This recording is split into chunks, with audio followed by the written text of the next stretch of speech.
तो hello guys, welcome back to our channel majestic murmurs. यहाँ पर आपको मिलेगा नॉवेल्स का एक्सप्लेनेशन हिंदी में। अगर आपको ये कहानी पसंद आ रही है तो हमारे चैनल मजेस्टिक मर्मर्स को लाइक करें, शेयर करें और सब्सक्राइब करना न भूलें। घंटी का आइकन दबाएं ताकि आप एक भी एपिसोड मिस न करें। रुको रुको रुको, इस पार्ट को स्किप मत करना। आपको पता है इतनी लंबी वीडियो बनाने में कितनी मेहनत और समय लगता है, तो अगर आपको ये वीडियो पसंद आए तो प्लीज इसे लाइक करना और चैनल को सब्सक्राइब करना बिल्कुल मत भूलना। वीडियो को अंत तक जरूर देखें क्योंकि हर पल खास है। और हाँ, मैजेस्टिक मर्मर्स को सब्सक्राइब जरूर कर लेना प्लीज। आपका सपोर्ट ही हमारी ताकत है। क्या यंग मिस का मतलब है कि पूर्वी क्षेत्र के ध्रुव और यह व्यक्ति एक ही हैं? मध्यम आयु के व्यक्ति के चेहरे पर कुछ हैरानी थी। अगर ये दोनों एक ही व्यक्ति हैं, तो क्या इसका मतलब यह नहीं है कि ध्रुव के पीछे कोई ऐसा सुपर एक्सपर्ट है जिसने पुनर्जन्म रैंक में कदम रखा है? ऐसे स्तर का एक्सपर्ट ऐसा व्यक्ति है जिसे उनका आसमानी व्यापार कोर्ट नाराज करने का जोखिम नहीं उठा सकता। हालांकि मैं इस बात की पुष्टि नहीं कर सकती, फिर भी एक अच्छा संबंध बनाए रखना जरूरी है। मुझे यकीन है कि अगर पिता यहाँ होते तो वे भी यही निर्णय लेते। 8 वोल्केनो फ्लेम एसेंस स्टोन्स की कीमत महंगी हो सकती है, लेकिन दीर्घकाल में यह कुछ भी नहीं हो सकती, तनीषा ने हल्की मुस्कान के साथ कहा। भले ही ये दोनों एक ही व्यक्ति न हो, फिर भी ध्रुव में दोस्ती योग्य क्षमता है। यह कम नहीं आंकना चाहिए कि केवल इनिशियल परम जीव की ताकत से उसने एक हाफ स्टेप महाप्राण रैंक एक्सपर्ट को उस हद तक मजबूर कर दिया। अगर ऐसे व्यक्ति से दोस्ती करना संभव हो तो यह उससे दुश्मनी करने की तुलना में कहीं बेहतर होगा। यंग मिस वास्तव में और अधिक सूक्ष्म होती जा रही हैं। मध्यम आयु के व्यक्ति ने सराहना करते हुए सिर हिलाया। अगर ध्रुव के पीछे वास्तव में कोई पुनर्जन्म रैंक सुपर एक्सपर्ट है तो आसमानी व्यापार कोर्ट के स्वामी भी ध्रुव को वीआईपी के रूप में मानेंगे। तनीषा मुस्कुराई। उसने कहा, ध्रुव के बारे में किसी भी बात का खुलासा मत करो। वह वर्तमान में बहुत परेशानी में है। हालांकि उसने हैवान बुद्धे को गंभीर रूप से घायल कर दिया है, हमें यह नहीं भूलना चाहिए कि वह व्यक्ति असुरी वायु गुफा से है। वर्तमान में धीरेन्द्र भी यहाँ है। अगर उसने ध्रुव को पहचान लिया तो उसे समस्याओं का सामना करना पड़ेगा। मध्यम आयु के व्यक्ति ने सिर हिलाते हुए कहा, यह अधीनस्थ समझ गया। ठीक है, जाओ और अपना काम जारी रखो। नीलामी शुरू होने में अभी 10 दिन बाकी हैं। इस बार कई शक्तिशाली गुट आए हैं। हमें यह सुनिश्चित करना होगा कि कोई भी गलती न हो, तनीषा ने कहा। समझ गया, मध्यम आयु के व्यक्ति ने आदरपूर्वक उत्तर दिया। इसके बाद उसने विदाई ली और चला गया। तनीषा ने अपना सिर हल्का झुकाया और अपनी सुंदर आंखों से उस दिशा में देखा जहां से ध्रुव गया था। उसके होठों के कोने हल्के से ऊपर उठे। वह स्पष्ट रूप से ध्रुव की पहचान को लेकर बेहद उत्सुक थी। ध्रुव खजाने की जांच कक्ष से बाहर आया। इसके बाद उसने नायरा को बाहर देखा, जो चारों ओर देखते हुए थोड़ी चकित लग रही थी। उसने उसे खींचा और आसमानी व्यापार कोर्ट क्षेत्र में घुमाने लगा। ध्रुव को इस यात्रा से काफी लाभ हुआ। 8 वोल्केनो फ्लेम एसेंस स्टोन्स प्राप्त करने के बाद उसने आखिरकार एक बड़ी समस्या को हल कर लिया। इन सामग्रियों से वह बर्निंग स्काई कड़ाही की शक्ति को उजागर कर सकेगा। भले ही यह उस समय जितना शक्तिशाली न हो जब इसे ओल्ड मैन फेंटियान ने इस्तेमाल किया था, ध्रुव अब किसी ऐसे व्यक्ति से डरने की आवश्यकता नहीं समझेगा जो महाप्राण रैंक का एक्सपर्ट न हो। ऐसा शक्तिशाली ट्रम्प कार्ड स्पष्ट रूप से इस अराजक स्थान में आवश्यक था जहां हर प्रकार के एक्सपर्ट्स एकत्र होते हैं। आसमानी व्यापार कोर्ट छोड़ने के बाद ध्रुव को रहने की जगह खोजने की जल्दी नहीं थी। इसके बजाय उसने नायरा को आसमानी व्यापार शहर में थोड़ी देर तक घुमाया। केवल तभी इस छोटी लड़की की चारों ओर की हलचल का आनंद लेने की इच्छा पूरी हुई। अंततः ध्रुव ने उसे शहर के भीतर एक सराय में आराम करने के लिए ले गया। ध्रुव ने कमरे के शांत और विस्तृत वातावरण में अपना हाथ हिलाया और बर्निंग स्काई कड़ाही बाहर आया। यह लगातार गहरी लाल रंग की लहरें उत्सर्जित कर रहा था। नायरा, मैं कुछ दिनों के लिए एकांत में रहूंगा। तुम्हें जितना हो सके अंदर रहना चाहिए। आसमानी व्यापार शहर इस समय बहुत ही अराजक है। यह कोई नहीं जानता कि बाहर ब्लड डीमन शार्क क्लैन का कोई व्यक्ति है या नहीं। अगर तुम्हें पहचान लिया गया तो बड़ी समस्या खड़ी हो सकती है। ध्रुव ने अपने पास खड़ी नायरा को चेतावनी दी। ओ, नायरा ने अपने छोटे होठों को फुलाते हुए कहा। उसने ध्रुव की एकांत में जाने की योजना सुनकर थोड़ी नाराजगी जाहिर की, लेकिन आखिरकार उसने सिर हिलाकर सहमति जताई।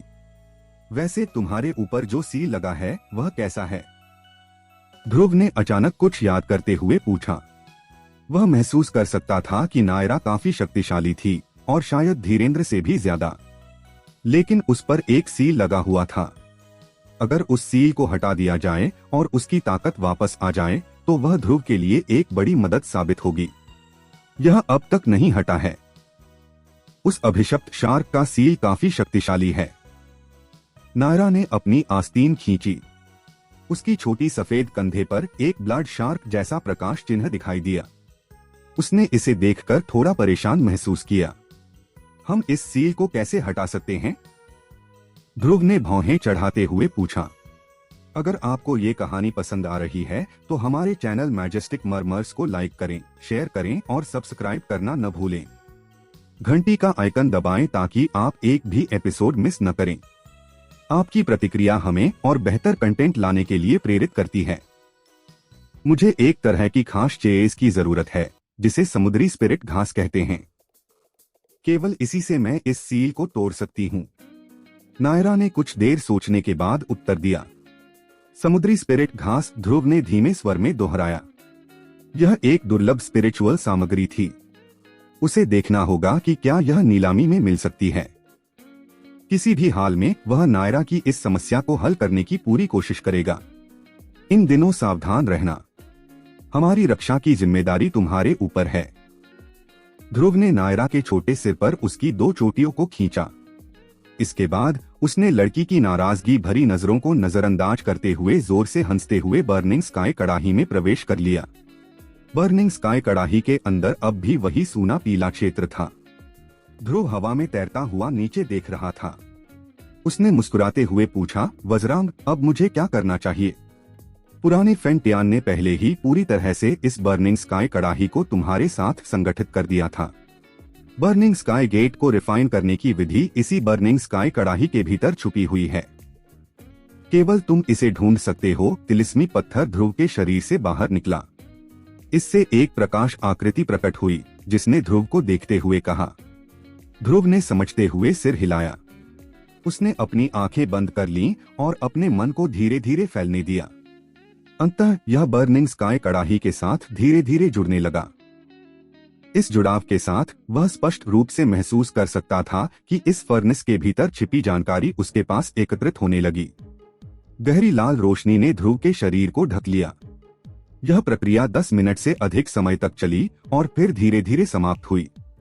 ध्रुव की बंद आंखें धीरे धीरे खुलीं और उनमें हल्की गहरी लाल चमक दिखाई दी। तो यह इस तरह से है, ध्रुव ने हल्की हंसी के साथ कहा। वर्तमान में उसने बर्निंग स्काई गेट के लिए ट्रेनिंग मेथड और ऑपरेशन प्रोसीजर को बर्निंग स्काई कड़ाही से प्राप्त कर लिया था। चलो शुरू करते हैं। ध्रुव ने धीरे से सांस छोड़ी। उसकी आंखों में लाल रोशनी चमकने लगी और उसने अपने दोनों हाथों से कई सील्स बनाई। इन सील्स के बदलने के साथ पूरा क्षेत्र अचानक से तेजी से कांपने लगा। नीचे की पीली जमीन टूट गई और कई बड़े गहरे लाल प्रकाश स्तंभ आसमान की ओर उठे। ध्रुव ने सिर उठाकर बने हुए फॉर्मेशन को देखा। उसने अपनी आस्तीन हिलाई और जेड बॉक्स बाहर निकल आया। इसके बाद बॉक्स पिघल गया और 8 लाल रोशनी बाहर निकलकर हवा में तैरने लगी। बस बर्निंग स्काई कड़ाही के अंदर का तापमान 8 वोल्केनो फ्लेम एसेंस स्टोन्स के प्रकट होते ही तुरंत बढ़ गया। चारों ओर से एक फायर स्टॉर्म उतरा और यह नजारा अत्यधिक भव्य था। ध्रुव ने यह दृश्य देखा। उसकी आंखों में गहरी हैरानी थी। वह इस बात को लेकर राहत महसूस कर रहा था कि वह फिलहाल बर्निंग स्काई कड़ाही की ताकत उधार ले सकता था, अन्यथा केवल अपनी शक्ति से बर्निंग स्काई गेट्स को रिफाइन करने में काफी समय लग जाता। ध्रुव ने हवा में बैठते हुए अपनी आंखें बंद कर लीं। उसने धीरे धीरे प्रक्रिया को बर्निंग स्काई कड़ाही के सहारे नियंत्रित करना शुरू कर दिया। अब बाकी का काम उसकी किस्मत पर निर्भर था। सुर्ख लाल डोमेन में भीषण ज्वालाएं हर तरफ फैली हुई थीं और लगातार गर्मी उत्पन्न हो रही थी। इससे यह स्थान एक विशाल फर्नेस की तरह लग रहा था और इसका उच्च तापमान सहन करना असंभव था। ध्रुव हवा में बैठा हुआ था। उसके चारों ओर कोई सुरक्षा कवच नहीं था। यह बर्निंग स्काई कड़ाही पहले ही पूरी तरह से उससे जुड़ चुका था। इसके भीतर का तापमान अन्य लोगों के लिए जानलेवा हो सकता था, लेकिन ध्रुव को इससे कोई नुकसान नहीं था। इस समय ध्रुव की दोनों आंखें बंद थीं।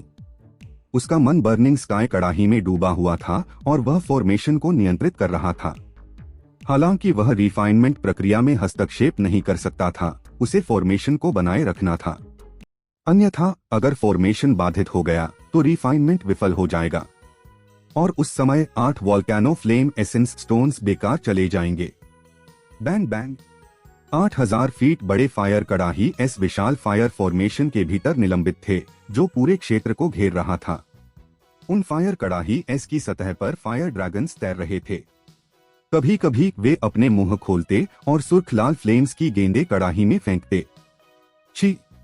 प्रत्येक कड़ाही के बीच में 8 प्रकाश समूह थे। ये प्रकाश समूह अत्यधिक चमकीले थे, जैसे छोटे सूरज।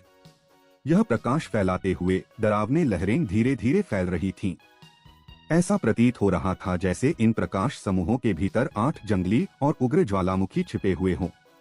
इसके अतिरिक्त इन प्रकाश समूहों के भीतर गहराई में 8 द्वार धीरे धीरे आकार लेते हुए दिखाई दे रहे थे।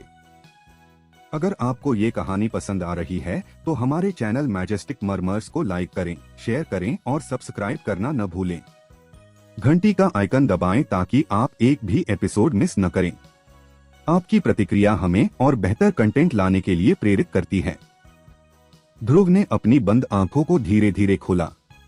उनकी आंखों में उत्साह झलक रहा था और उन्होंने कड़ाही के भीतर जंगली और उग्र प्रकाश समूह को देखकर हल्की मुस्कान दी। सब कुछ योजना के अनुसार हो रहा था। अब उसे केवल इस प्रक्रिया के स्वाभाविक रूप से समाप्त होने का इंतजार करना था।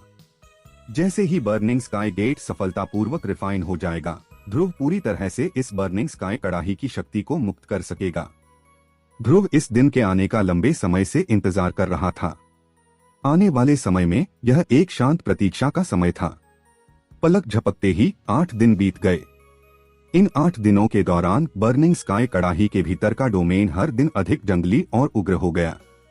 आग की बारिश पूरे डोमेन में फैल गई। अंत में यह आग की बारिश एक आग के तूफान में बदल गई, जो बर्निंग स्काई कड़ाही के भीतर पूरे क्षेत्र में छा गई। इस गतिविधि ने ध्रुव को थोड़ा राहत दी। सौभाग्य से रिफाइनमेंट बर्निंग स्काई कड़ाही के भीतर किया जा रहा था। यदि इसे बाहरी दुनिया में किया जाता तो निश्चित रूप से यह कई विशेषज्ञों का ध्यान आकर्षित करता। उस समय कई लोग इस पर झांकने की कोशिश करते। इससे उत्पन्न समस्या ध्रुव के लिए बड़ी सिरदर्द बन जाती। जैसे जैसे डोमेन अधिक जंगली और उग्र हुआ, फायर कड़ाही इस बड़े फॉर्मेशन के भीतर अस्थिर होने लगे। उन प्रकाश समूहों के भीतर अस्पष्ट द्वार अब स्पष्ट होने लगे। एक डरावनी लहर धीरे धीरे उनके भीतर से फैलने लगी। उन लहरों के सामने फायर कड़ाही एस के चारों ओर की जगह थोड़ी विकृत हो गई। Bang bang. फॉर्मेशन ने फायर कड़ाही एस की बढ़ती अस्थिरता के साथ तीव्रता से कांपना शुरू कर दिया। ध्रुव की अभिव्यक्ति भी फॉर्मेशन में हुए परिवर्तनों को महसूस करते हुए और अधिक गंभीर हो गई। यह प्रक्रिया अब 70 से 80% पूरी हो चुकी थी। अगर वह इस समय असफल हो गया तो उसकी स्वाभाविक प्रवृत्ति के बावजूद वह काफी निराश महसूस करता। ध्रुव की लंबी उंगलियां आपस में क्रॉस हो गईं। उसके हाथ की सील्स धीरे धीरे बदलने लगीं, जबकि उसका मन बड़े फॉर्मेशन के भीतर की अशांति को दबाने की कोशिश कर रहा था। उसके प्रयासों का स्पष्ट रूप से कुछ प्रभाव पड़ा। कुछ समय बाद जो फॉर्मेशन पहले अस्थिर था वह काफी शांत हो गया। हालांकि ध्रुव ने इसके कारण अपना मन नहीं हटाया। उसकी दोनों आंखें गर्मजोशी से जल रही थीं, क्योंकि वह कड़ाही एस के बीच की स्थिति को देख रहा था। वहां से उठती ज्वालाएं और 8 सुर्ख लाल द्वार धीरे धीरे दिखाई दे रहे थे। यह लगभग समय है। ध्रुव की काली आंखों से एक गर्मजोशी भरी ऊर्जा निकली। तुरंत ही उसने अपनी जीभ की नोक को काटा और 8 मूल खून के गुच्छे बाहर थूक दिए, जिनमें कॉन्सेंट्रेटेड निर्वात शक्ति थी। जैसे ही ध्रुव ने मूल खून के 8 गुच्छे बाहर थूके, उसका चेहरा तुरंत पीला पड़ गया। हालांकि उसका मन बेहद उत्साहित था। अपनी उंगली के इशारे से उसने मूल खून के उन 8 गुच्छों को तीरों में बदल दिया, जो फायर कड़ाही एस में चले गए। अंततः वे उन सुर्ख लाल द्वारों में समा गए। बस जैसे ही यह ब्राइट मूल खून उन सुर्ख लाल द्वारों में प्रवेश किया, वे द्वार जो पहले अस्थिर थे अब तीव्रता से कांपने लगे। अत्यधिक जंगली सुर्ख लाल प्रकाश की लहरें उभरने लगीं। अंततः वे एक तेज आवाज के साथ फायर कड़ाही पर जा गिरी। ध्रुव की आंखें गंभीर थीं। उसने अपनी पूरी ताकत से फॉर्मेशन को नियंत्रित किया। वह जानता था कि यह सबसे महत्वपूर्ण चरण था। अगर वह बर्निंग स्काई गेट्स पर अपनी छाप नहीं छोड़ पाया तो वह उन्हें नियंत्रित नहीं कर पाएगा। ऐसे में उसकी सारी मेहनत व्यर्थ हो जाती। आखिरकार चाहे वे कितने भी शक्तिशाली क्यों न हो, यदि वे उसके नियंत्रण में न हो तो उनका क्या उपयोग। मुझे सफल होना ही होगा, ध्रुव ने खुद से बुदबुदाया। उसके हाथ अनायास ही कस गए और उसकी हथेली से पसीना रिसने लगा। बैंग बैंग 8 फायर कड़ाही एस से लगातार एक गर्जन भरी आवाज गूंज रही थी। यह आवाज ध्रुव के दिल पर जैसे वार कर रही थी, जिससे उसकी आंखों के कोने अनायास ही फड़कने लगे। Boom boom. एक और जंगली और उग्र शक्ति अचानक से फायर कड़ाही पर जोरदार तरीके से आ गिरी। इसके बाद ध्रुव की पुतलियां सिकुड़ गईं, जब उसने फायर कड़ाही एस पर दरारें उभरते हुए देखीं। फायर कड़ाही एस के लिए उनके भीतर बनने वाले गेट्स की शक्ति को सहन करना असंभव हो रहा था। ध्रुव का चेहरा गंभीर हो गया। एक विचार के साथ सुर्ख लाल प्रकाश फॉर्मेशन से निकलकर 8 फायर कड़ाही एस के चारों ओर लिपट गया और उन्हें स्थिर रखने की कोशिश करने लगा ताकि वे विस्फोट न कर जाएं। अगर आपको ये कहानी पसंद आ रही है तो हमारे चैनल मैजेस्टिक मर्मर्स को लाइक करें, शेयर करें और सब्सक्राइब करना न भूलें। घंटी का आइकन दबाएं ताकि आप एक भी एपिसोड मिस न करें। आपकी प्रतिक्रिया हमें और बेहतर कंटेंट लाने के लिए प्रेरित करती है। ध्रुव के नियंत्रण में फायर कड़ाही एस तेजी से फूलने लगे। कुछ ही क्षणों में 8 फायर कड़ाही एस अपनी मूल आकार से दुगने बड़े हो गए। दूर से देखने पर वे आसमान में तैरते हुए 10,000 फीट बड़े फायर कड़ाही एस जैसे दिखाई दे रहे थे। यह दृश्य अत्यधिक चकित करने वाला था। कड़ाही एस के फूलने के साथ ही उनका कांपना भी धीरे धीरे कम होने लगा। कड़ाही एस के भीतर फायरी लाल प्रकाश तेजी से इकट्ठा हो रहा था और गेट्स का आकार और अधिक स्पष्ट होता जा रहा था। इसके अलावा जैसे जैसे सुर्ख लाल गेट्स स्पष्ट होते गए, ध्रुव के मन में एक हल्का संपर्क उभरने लगा। यह संपर्क उन 8 बर्निंग स्काई गेट्स से था जो अभी कड़ाही एस के साथ पूरी तरह से बने नहीं थे। इस संपर्क के उभरने से ध्रुव की आंखों में प्रसन्नता झलकने लगी। वह समझ गया कि इस चरण को पूरा करने में उसे प्रारंभिक सफलता मिल चुकी है।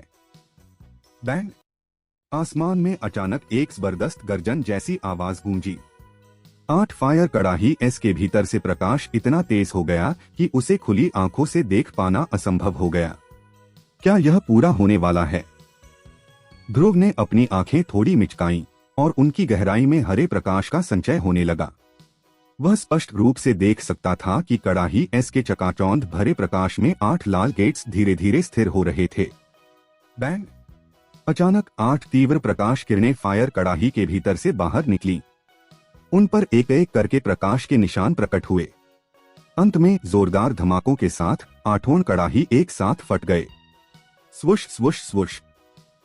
आसमान में लहराती हुई विशाल ज्वालाएं फैल गईं। थोड़ी देर बाद उन ज्वालाओं में से 8,000 फीट लंबी सुर्ख लाल प्रकाश किरणें बाहर निकलीं और अंततः ध्रुव की उत्साहित आंखों के सामने स्थिर हो गईं। ध्रुव की आंखों में उत्साह था जब उसने आसमान की ओर देखा। 8,000 फीट बड़े क्रिम्सन गेट्स 8 दिशाओं में खड़े थे। इन गेट्स के भीतर सुर्ख लाल ज्वालाएं बह रही थीं, जैसे लहराते हुए फायर ड्रैगन्स। 8 सुर्ख लाल गेट्स क्षितिज पर खड़े थे। एक अदृश्य लहर चुपचाप फैलने लगी, जिससे बर्निंग स्काई कड़ाही के भीतर की उग्र ऊर्जा धीरे धीरे शांत होने लगी। फ्यू। ध्रुव के मुंह से सफेद भाप का एक गुच्छा धीरे धीरे निकला। उसने 8 सुर्ख लाल गेट्स की ओर देखा और उसके मुंह से अनायास हंसी फूट पड़ी। वह समझ गया कि बर्निंग स्काई कड़ाही अब बर्निंग स्काई गेट्स के साथ पूर्ण हो चुका है। इस क्षण से वह वास्तव में इस बर्निंग स्काई कड़ाही की शक्ति को पूरी तरह से मुक्त कर सकेगा।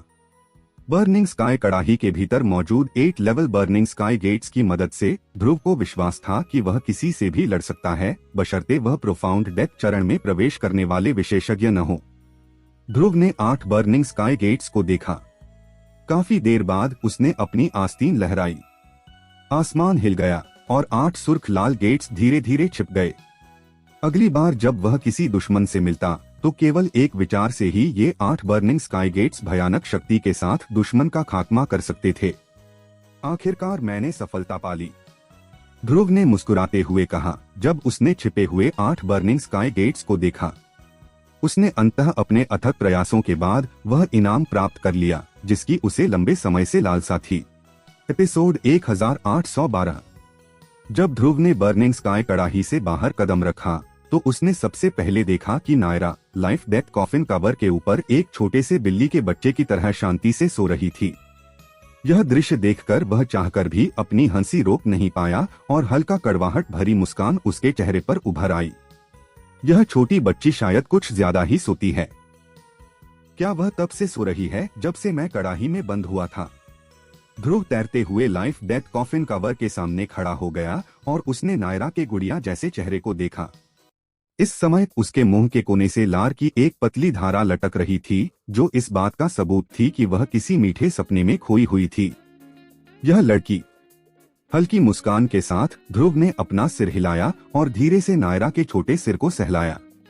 जैसे ही उसकी हथेली ने उसका सिर छुआ उसकी पुतलियां अचानक सिकुड़ गईं। उसके शरीर के भीतर मौजूद विनाशक प्राचीन निशान ने अप्रत्याशित रूप से कांपना शुरू कर दिया। यह क्या हो रहा है? ध्रुव ने अपने होंठ भींचे और उसका चेहरा असामान्य रूप से बदलने लगा।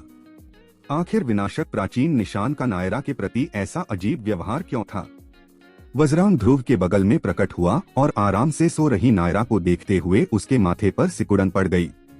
थोड़े संकोच के बाद उसने अचानक अपना हाथ लहराया जिससे एक छोटी सी रोशनी की किरण निकली और नायरा के शरीर पर चमकने लगी। रोशनी की किरण के प्रभाव में नायरा के शरीर से अचानक एक तेज प्रकाश निकलने लगा जो धीरे धीरे एक छोटे भेल का रूप लेने लगा। यह भेल काले और सफेद रंग की थी जैसे कि येन और वज्रांग का मेल। साथ ही इससे एक प्राचीन और विचित्र तरंगे लगातार निकल रही थीं। यह नायरा की डीमोनिक स्पिरिट है।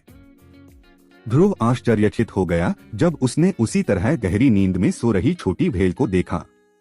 हाँ, वज्रांग ने सिर हिलाते हुए कहा, यह शरीर वास्तव में इमोर्टल सेज वेल क्लैन का है, लेकिन यह तरंगे कुछ अजीब हैं। ये केवल इमोर्टल सेज वेल की नहीं लगती। वज्रांग की बड़बड़ाहट सुनकर ध्रुव ने अपने कंधे उचकाए और कहा, लगता है कि यह लड़की इतनी साधारण नहीं है। यहाँ तक कि तुम भी उसकी गहराई को नहीं समझ पा रहे। इसी क्षण ध्रुव की आंखों में एक चमक आई और उसने पूछा, क्या नायरा एक पुनर्जन्म हो सकती है? ये तरंगे पुनर्जन्म योद्धा से भी ज्यादा अजीब हैं। वज्रांग ने जवाब दिया। ध्रुव आश्चर्यचकित रह गया। थोड़ी देर बाद उसने निराशा में अपना सिर हिलाया। उसने तय किया कि वह इस बारे में नायरा से कुछ नहीं पूछेगा। संभवतः वह खुद भी अपनी असामान्यता के बारे में नहीं जानती होगी, और अगर वह जानती भी हो तो हर किसी के अपने राज होते हैं और उसके लिए यह अनुचित होगा कि वह उससे ज्यादा सवाल करे। चलो इसे भविष्य के लिए छोड़ देते हैं। ध्रुव के शब्द सुनकर वज्रांग ने भी असहायता व्यक्त की और सिर हिलाया। शायद वह खुद को थोड़ा असंतुष्ट महसूस कर रहा था। अपने ज्ञान और अनुभव के बावजूद उसने ऐसा कुछ पहले कभी नहीं देखा था। वज्रांग का शरीर एक प्रकाश की किरण में बदल गया और दोबारा ध्रुव के भीतर समा गया। इसके बाद ध्रुव ने नायरा के सिर से अपना हाथ हटाया और एक सूखी खांसी की। ओह भाई ध्रुव, क्या आपका प्रशिक्षण खत्म हो गया? उसकी खांसी की आवाज सुनकर गहरी नींद में डूबी हुई नायरा ने आखिरकार प्रतिक्रिया दी। एक पल में उसने अपनी बड़ी और साफ रत्न जैसी आंखें खोल लीं। उसका चेहरा चुकंदर जैसा लाल हो गया और उसने शर्मिंदगी में कहा, लगता है मैं बिना जाने सो गई। ध्रुव मुस्कुराया और जवाब दिया, चलो बाहर थोड़ी सैर करते हैं। बहुत बढ़िया। यह सुनकर कि वह बाहर जा सकती है, नायरा की भेड़ के सींग जैसी चोटियां खुशी में झूलने लगीं। शायद ध्रुव के लिए पहरा देने और कमरे में चुपचाप रहने की मजबूरी उसे असहज और बेचैन कर रही थी। हंसते हुए ध्रुव ने उसकी चोटियां रगड़ी और फिर बर्निंग स्काई कड़ाही को अपने शरीर के भीतर समा लिया। मुड़ते हुए उसने नायरा को कमरे से बाहर ले चलने का इशारा किया। इन्हीं कुछ दिनों में जब ध्रुव एकांत साधना में था, आसमानी व्यापार शहर में लोगों की संख्या भयावह गति से बढ़ने लगी। आसपास के समुद्री क्षेत्रों से असंख्य विशेषज्ञ वहां इकट्ठा हो रहे थे। इस तरह आसमानी व्यापार शहर में लोगों का मिश्रण और भी विविध होता गया। तरह तरह के खराब तत्वों की उपस्थिति के कारण शहर का अनुशासन भी काफी हद तक खराब हो गया। ध्रुव जब नायरा के साथ आसमानी व्यापार शहर में घूम रहा था, तब उसने काफी जानकारी प्राप्त की। उसके अनुसार असुरी वायु गुफा के अलावा हवाई इलाके के एक और बड़े समूह ब्रह्मांड गुफा ने भी आसमानी व्यापार शहर में दस्तक दी थी। इन 2 दिनों के दौरान आसमानी व्यापार शहर का माहौल मानो विस्फोट के कगार पर था। दिन पलक झपकते बीत गए और जब सुबह की पहली किरणें धरती पर पड़ी तो पूरा शहर एक विस्फोटक ज्वालामुखी की तरह उफान मारता दिखाई दिया। इस समय पूरा शहर पागलपन की स्थिति में डूबा हुआ था। सू सू। जैसे ही ध्रुव और नायरा सराय से बाहर आए, आसमान में हर ओर से तेज आवाजें गूंजने लगीं। असंख्य आकृतियां हवा में उड़ी और शहर के उत्तरी हिस्से की ओर टिड्डियों के झुंड की तरह बढ़ने लगीं। वह बड़ा फॉर्मेशन सक्रिय हो गया है ना? अगर आपको ये कहानी पसंद आ रही है तो हमारे चैनल मैजेस्टिक मर्मर्स को लाइक करें, शेयर करें और सब्सक्राइब करना न भूलें। घंटी का आइकन दबाएं ताकि आप एक भी एपिसोड मिस न करें। आपकी प्रतिक्रिया हमें और बेहतर कंटेंट लाने के लिए प्रेरित करती है। ध्रुव ने अपना सिर ऊपर उठाया और उस विशाल फॉर्मेशन की ओर देखा जो पूरे शहर को घेरे हुए था। इस समय इसका प्रकाश पहले से कहीं अधिक ठोस और चमकदार था। इससे एक अथाह तरंग धीरे धीरे बाहर निकल रही थी। यह स्पष्ट था कि आसमानी व्यापार कोर्ट ने शहर के सुरक्षा फॉर्मेशन को सक्रिय कर दिया था। इस फॉर्मेशन की ताकत के डर से यहाँ तक कि एक परफेक्ट महाप्राण रैंक का विशेषज्ञ भी आसमानी व्यापार कोर्ट के मुख्य द्वार के सामने अनुचित आचरण करने की हिम्मत नहीं करेगा। चलो चलते हैं। ध्रुव ने मुस्कुराते हुए नायरा की ओर देखा जो इतनी उत्साहित थी कि हर दिशा में जोर जोर से देख रही थी। ध्रुव ने एक हल्की हरकत की और वह आसमान में उड़ते हुए उत्तर की ओर बढ़ गया। उसके पीछे एक नीली छोटी छाया जल्दी से उसका पीछा कर रही थी। आसमानी व्यापार शहर के उत्तरी हिस्से में एक विशाल चौक स्थित था। यह चौक लगभग 1 लाख फीट चौड़ा था और इसमें 1 लाख लोगों को आसानी से समायोजित करने की क्षमता थी। यही वह स्थान था जहां आसमानी व्यापार कोर्ट अपनी नीलामी आयोजित करता था। चौक के चारों ओर एक प्रकाश स्क्रीन फैली हुई थी जो आसमानी व्यापार शहर के ऊपर स्थित महान सुरक्षा फॉर्मेशन से निकली थी। इस चौक में नीलामी में भाग लेने के लिए किसी को आसमानी व्यापार कोर्ट द्वारा भेजा गया आमंत्रण पत्र दिखाना आवश्यक था। ध्रुव प्रकाश स्क्रीन के सामने रुका और अपनी हथेली पलटी। उसकी हथेली में एक बैंगनी काले रंग का आमंत्रण पत्र प्रकट हुआ। उसने उसे प्रकाश फॉर्मेशन की ओर फेंका जो तुरंत कंपन करने लगी और एक दरार पैदा हुई। ध्रुव और नायरा तेजी से उसके भीतर चले गए। धम। जैसे ही वे प्रकाश फॉर्मेशन के भीतर पहुंचे, एक कानफोड़ू शोर उनकी ओर उमड़ पड़ा जिससे ध्रुव की भौहें हल्की सी सिकुड़ गईं। अपनी नजरें उठाकर उसने मानवों की एक भीड़ को देखा जो उसकी दृष्टि की सीमा तक फैली हुई थी। वह थोड़ी असहायता के साथ सिर हिलाकर मुस्कुराया। यह पहली बार था जब वह इतनी बड़ी नीलामी में भाग ले रहा था। पहले अपनी जगह पर चलते हैं। ध्रुव ने चौक में चारों ओर नजर दौड़ाई और नायरा के साथ उन सीटों की ओर बढ़ गया जहां उन्हें बैठना था। भाई ध्रुव, आप वाकई आ गए। जैसे ही उसकी आकृति हवा में तैरती हुई सीटों के पास पहुंची, घंटियों की तरह बजती हुई हंसी अचानक उसके सामने गूंज उठी। उसने सिर उठाया और पहली चीज जो उसने देखी वह थी तनीषा का पतला और आकर्षक शरीर। वह मुस्कुरा रही थी और उसकी ओर देख रही थी। जब मैं आसमानी व्यापार शहर आया हूँ तो मैं इतनी भव्य घटना को कैसे छोड़ सकता हूँ। ध्रुव का तनीषा के प्रति थोड़ा सकारात्मक रवैया था, इसलिए उसने रुककर मुस्कुराते हुए जवाब दिया। तनीषा ने अपना मुंह ढकते हुए हंसी। वह बेहद खूबसूरत थी। आसमानी व्यापार कोर्ट में अपने ऊंचे दर्जे के साथ ध्रुव के साथ उसकी बातचीत ने कई लोगों का ध्यान आकर्षित किया। उनमें से कई ने ध्रुव की ओर देखा, यह जानने की कोशिश में कि यह व्यक्ति कौन था जिसने आसमानी व्यापार कोर्ट की इस महिला का ध्यान आकर्षित किया। ध्रुव ने भी तनीषा की लोकप्रियता को महसूस किया।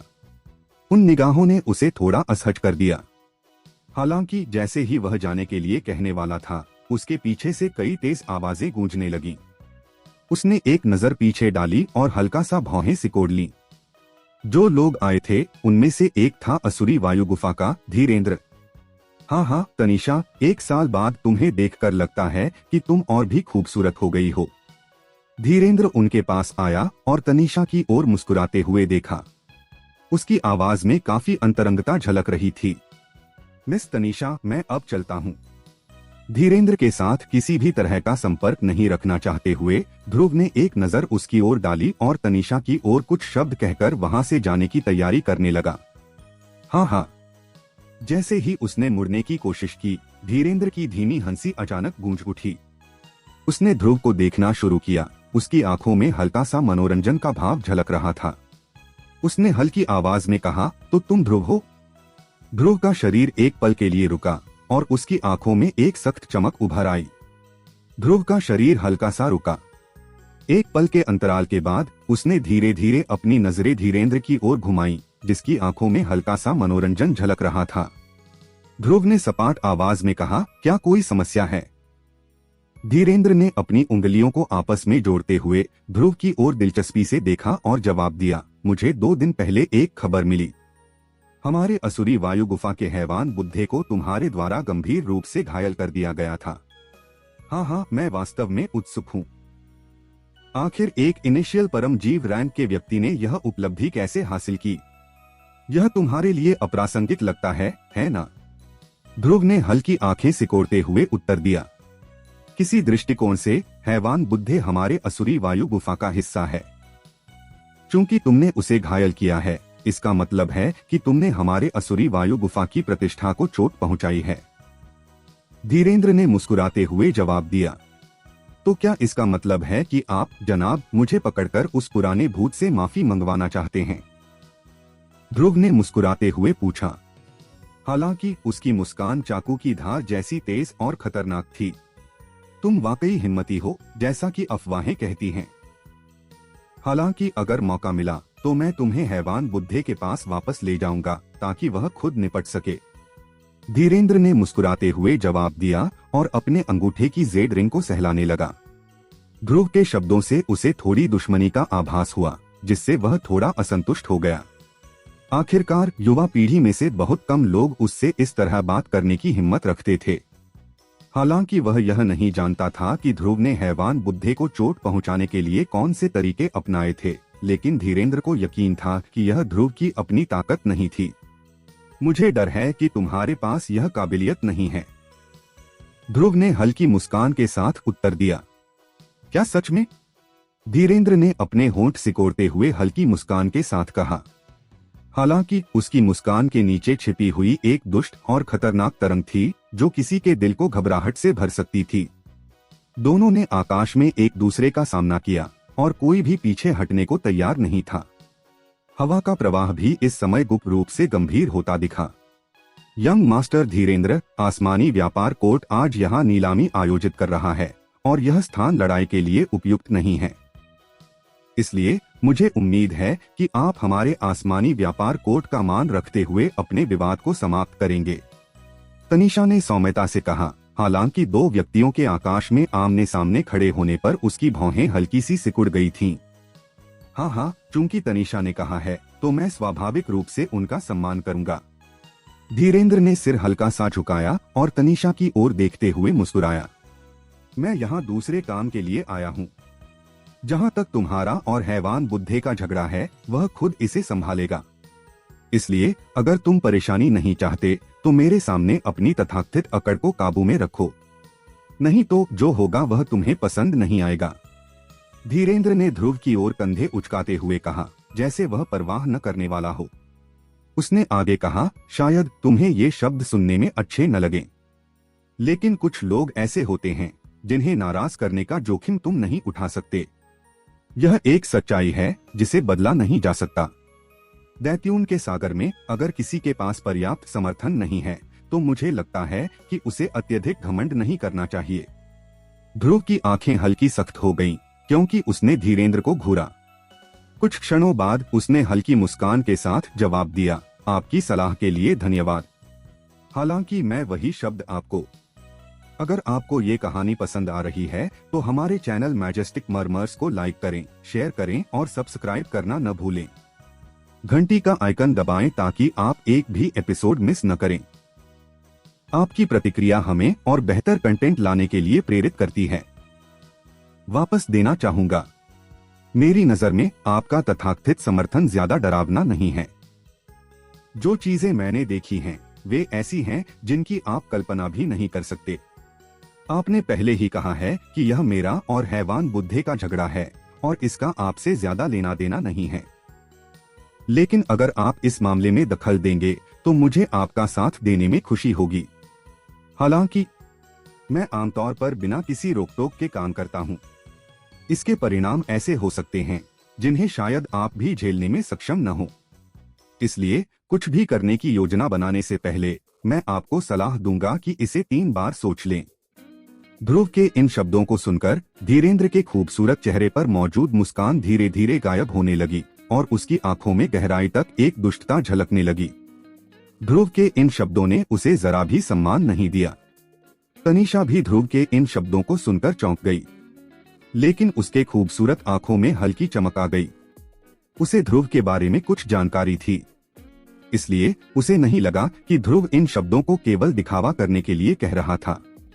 एक व्यक्ति जो 3 समसारा स्टेज के सुपर विशेषज्ञों के हमले के बाद भी अपनी जान बचाकर भागने में सफल रहा, वह निश्चित रूप से धीरेंद्र से ये बातें कहने की योग्यता रखता था। आह! धीरेंद्र के चेहरे पर मौजूद मुस्कान अब पूरी तरह से गायब हो गई। हालांकि उसके मुंह से एक दुष्ट सी हंसी निकल पड़ी। उसकी 10 मुड़ी हुई उंगलियां सीधी हो गईं। उसने हल्का सिर हिलाते हुए कहा, मैं तुम्हारे शब्द याद रखूंगा। हालांकि मुझे लगता है कि अंत में तुम्हारे ये शब्द तुम्हारे लिए मजाक साबित होंगे। यह शब्द कहने के बाद धीरेंद्र ने तनीषा की ओर मुस्कुराया, फिर मुड़कर चला गया। जाते समय उसके शरीर से निकलने वाली दुष्ट आभा अचानक और भी गहरी हो गई, जिसमें अब एक ठंडी मंशा भी शामिल थी। इससे साफ था कि दोनों के बीच हुई बातचीत काफी अप्रिय रही थी। जो तुमने किया है उसने वाकई उसे नाराज कर दिया है। तनीषा ने अपने लाल होंठ दबाते हुए ध्रुव की ओर देखा और कहा, मुझे परेशानियां पसंद नहीं हैं। हालांकि अगर कुछ लोग जबरदस्ती रास्ता बनाने की कोशिश करेंगे तो मुझे केवल उन्हें लात मारकर बाहर फेंकना पड़ेगा। ध्रुव हल्के से मुस्कुराया और तनीषा की ओर हाथ जोड़ते हुए कहा, धन्यवाद मिस तनीषा, मैं पहले अपनी सीट पर जाऊंगा। मुझे विश्वास है कि आज की नीलामी निश्चित रूप से बेहद शानदार होगी।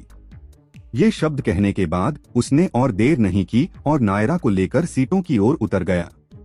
तनीषा की चतुर आंखों में हल्की चमक आई जब उसने ध्रुव की पीठ की ओर देखा। ऐसा लग रहा था कि उसके सामने खड़ा यह व्यक्ति पूर्वी क्षेत्र के ध्रुव जैसा ही था और संभावना लगभग 80% थी, क्योंकि दोनों के स्वभाव और बोलने का तरीका लगभग एक जैसा था। कोई आश्चर्य नहीं कि वह धीरेंद्र को चुनौती देने की हिम्मत रखता है। लगता है उसका समर्थन भी काफी मजबूत है, तनीषा हल्की मुस्कान के साथ बोली, फिर मुड़कर चली गई। वो आदमी वाकई परेशान करने वाला है। मेरा मन करता है कि उसे एक मुक्का मारकर उड़ाकर फेंक दूं। अपनी सीट पर उतरने के बाद नायरा ने अपने छोटे से मुंह को नाखुशी से सिकोड़ते हुए कहा। जिस व्यक्ति की वह बात कर रही थी वह स्वाभाविक रूप से वही धीरेंद्र था जिससे वे पहले मिले थे। ध्रुव ने हल्का सिर हिलाया। उसे यह समझने में देर नहीं लगी कि धीरेंद्र को शायद तनीषा के प्रति कुछ विशेष भावनाएं थीं। शुरुआत में जो उसने कहा वह स्पष्ट रूप से ध्रुव के लिए एक चेतावनी थी। हालांकि इसे व्यक्त करने का तरीका ध्रुव को बिल्कुल पसंद नहीं आया, क्योंकि वह धमकियों से सबसे अधिक नफरत करता था। इससे ध्रुव, जो आमतौर पर नरम तरीकों के आगे झुक जाता था और सख्त तरीकों को अस्वीकार कर देता था, अत्यधिक असंतुष्ट हो गया। ध्रुव ने धीरेंद्र पर एक नजर डाली जो विशिष्ट ग्राहकों के लिए आरक्षित स्थान पर बैठा था, और उसकी आंखें हल्की सिकुड़ गईं। उम्मीद है यह आदमी बेवजह समस्या खड़ी करने की कोशिश नहीं करेगा। अगर उसने ऐसा किया तो असुरी वायु गुफा में उसकी जो भी स्थिति हो, ध्रुव का गुस्सा भड़काने पर वह उसे सीधे खत्म कर देगा।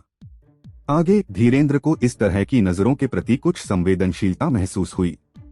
उसने अपनी आंख के कोने से एक नजर डाली और ध्रुव को पीछे बैठा हुआ देखा। उसकी आंखें, जो पहले थोड़ी सी दुष्टता से भरी थीं, तुरंत और भी गहरी और खतरनाक हो गईं। यंग मास्टर, क्या यह वही ध्रुव है जिसके बारे में कहा गया था कि उसने हैवान बुद्धे को घायल किया था? धीरेंद्र के पास खड़े काले वस्त्रों में एक बुजुर्ग ने अपनी धुंधली आंखों से ध्रुव की ओर देखा और पूछा। हाँ, एक ऐसा लड़का जो आसमान और धरती की विशालता को नहीं जानता। धीरेंद्र ने ठंडी मुस्कान के साथ जवाब दिया और कहा, अगर हमें यहाँ सौंपा गया काम न होता तो मैं निश्चित रूप से उस लड़के के 4 अंग तोड़कर उसे हैवान बुद्धे के सामने पेश करने के लिए पकड़ लेता। हाँ, यंग मास्टर को क्रोधित होने की जरूरत नहीं है। अगर यह काम सफलतापूर्वक हो जाता है तो नीलामी खत्म होने के बाद यह बूढ़ा आदमी निश्चित रूप से उसे पकड़ लेगा। उस समय यंग केव मास्टर उसके साथ जो चाहे कर सकते हैं, काले वस्त्रों वाले बुजुर्ग ने हल्की मुस्कान के साथ कहा। हालांकि ध्रुव द्वारा हैवान बुद्धे को चोट पहुंचाने की बात बेहद अविश्वसनीय थी, लेकिन दोनों को पता था कि ध्रुव ने निश्चित रूप से कुछ गुप्त योजना बनाई होगी और पुराना आदमी अपनी लापरवाही के कारण उसमें फंस गया। बस इस बिंदु पर ध्यान दिया जाए तो ध्रुव कुछ नहीं कर पाएगा। आखिरकार अंत में उसके पास केवल इनिशियल परमजीव रैंक की ताकत थी। पहले वह वस्तु अपने हाथ में ले। धीरेंद्र ने अपने चारों ओर नजर दौड़ाते हुए कहा, कई बड़े लोग यहाँ आए हैं। यह मान सकते हैं कि वे भी उसी वस्तु के पीछे हैं और यह अभी भी अनिश्चित है कि हम इसे अंत में प्राप्त कर पाएंगे या नहीं। काले वस्त्र वाले बुजुर्ग ने सिर हिलाया। थोड़ी झिझक के बाद उसने धीमी आवाज में पूछा, क्या वह जानकारी सत्यापित है? हमें अब तक पता नहीं है।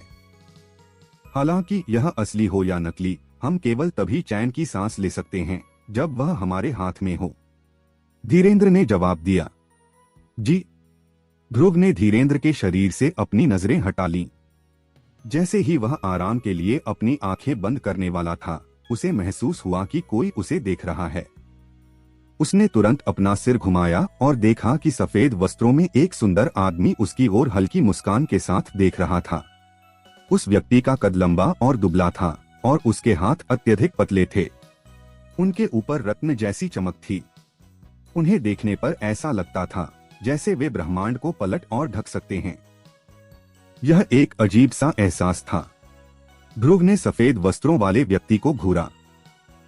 उसकी आंखें हल्की सख्त हो गईं और उसने धीरे से कहा, यूनिवर्स हैंड।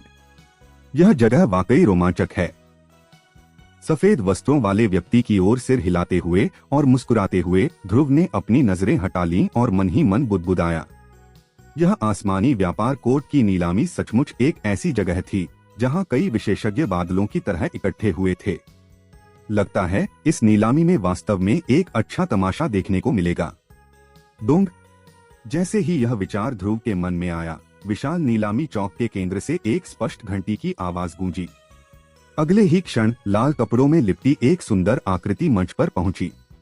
यह तनीषा थी। ध्रुव ने देखा कि लाल कपड़ों में महिला मंच पर उतरी और हल्का सीधा हुआ। वह जानता था कि नीलामी अब आखिरकार शुरू होने वाली थी। अगर आपको ये कहानी पसंद आ रही है तो हमारे चैनल मैजेस्टिक मर्मर्स को लाइक करें, शेयर करें और सब्सक्राइब करना न भूलें। घंटी का आइकन दबाएं ताकि आप एक भी एपिसोड मिस न करें। आपकी प्रतिक्रिया हमें और बेहतर कंटेंट लाने के लिए प्रेरित करती है। एपिसोड 1813। नीलामी मैदान में गूंजती एक स्पष्ट घंटी की आवाज ने इस विशाल स्थान को चुप कर दिया, जो पहले बहुत शोर शराबे से भरा हुआ था। अनगिनत उत्सुक और प्रत्याशा से भरी हुई आंखें सामने आईं। अंततः वे नीलामी मंच पर खड़ी लाल आकृति पर ठहरी।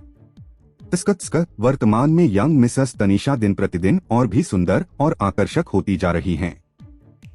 वह एक छोटी सी लोमड़ी की तरह दिखती हैं, जो दिल को ललचाती है।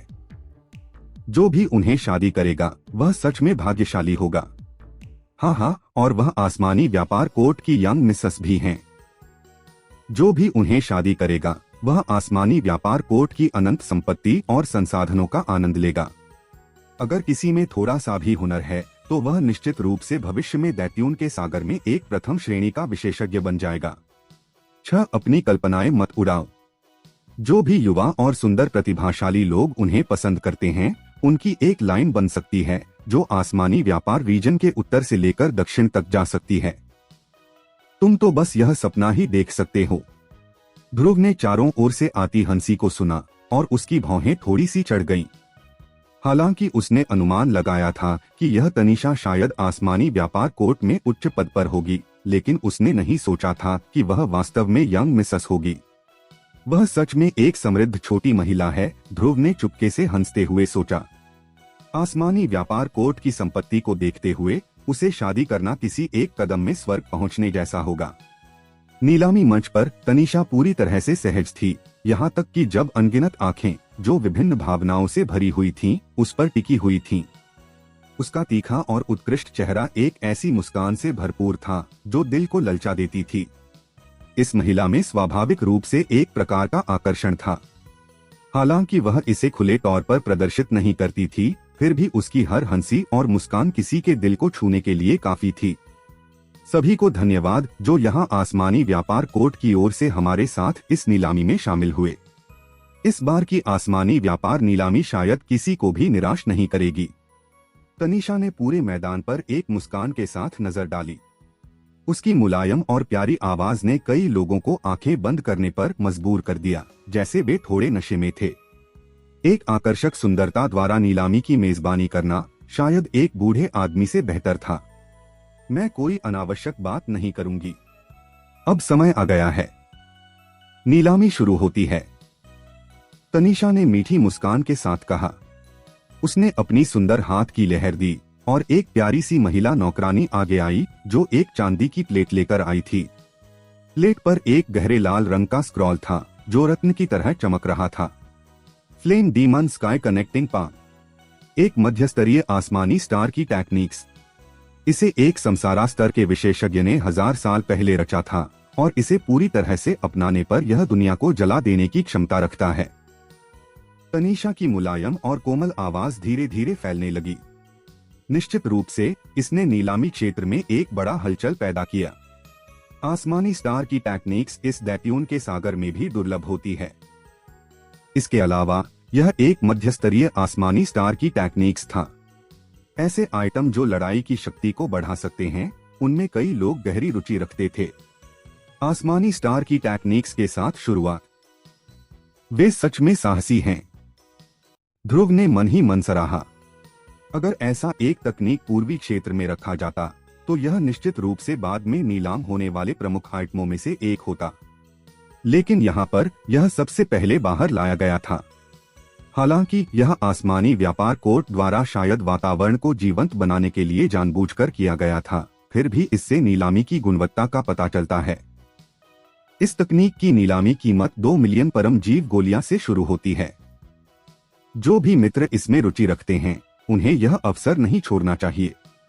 तनीषा ने मुस्कुराते हुए ये शब्द कहे और पूरे स्थान में कुछ क्षण के लिए खामोशी छा गई। फिर किसी ने जल्दी से एक बोली लगाई और ऐसा लगता था कि इस आइटम पर कई लोगों की नजरें थीं। इस कारण कीमत कुछ ही मिनटों में 3 मिलियन परमजीव गोलियां से भी ऊपर चली गई। ध्रुव ने अपनी जीभ को मसाला किया। ऐसा लगता है कि इस दैत्यून के सागर में सच में बहुत से लोग हैं जिनके पास बड़ी संपत्ति है। उनके मुकाबले वह जाहिर तौर पर गरीब था। सौभाग्य से उसे इस तकनीक में ज्यादा रुचि नहीं थी। उसके पास जो कुछ टेक्निक्स थे वे इस flame demon sky connecting palm से कहीं अधिक शक्तिशाली थे। इसलिए ध्रुव चुपचाप साइडलाइन से देखता रहा और शुरुआत के आइटम आसमानी स्टार की टेक्निक्स को अंततः एक चेहरे पर निशान वाले लंबे आदमी ने 3 मिलियन 8 लाख परमजीव गोलियां में प्राप्त किया। ओपनिंग आसमानी स्टार की टेक्निक्स के उत्तेजनादायक आइटम के बाद नीलामी का माहौल तेजी से गर्म होने लगा। हालांकि अगले कुछ नीलामी आइटमों की कीमत उतनी अधिक नहीं थी, लेकिन वातावरण अब अधिक जोशीला हो चुका था। हालांकि ध्रुव पर इस जोशपूर्ण वातावरण का कोई असर नहीं पड़ा। वह इन अत्यधिक संपन्न व्यक्तियों की तुलना में पैसे की तंगी महसूस कर रहा था। इसके अलावा ये नीलामी आइटम उसे ज्यादा आकर्षित नहीं कर रहे थे। वह अब उन समुद्री मानचित्रों का इंतजार कर रहा था जो अज्ञात समुद्री क्षेत्रों के बारे में थे।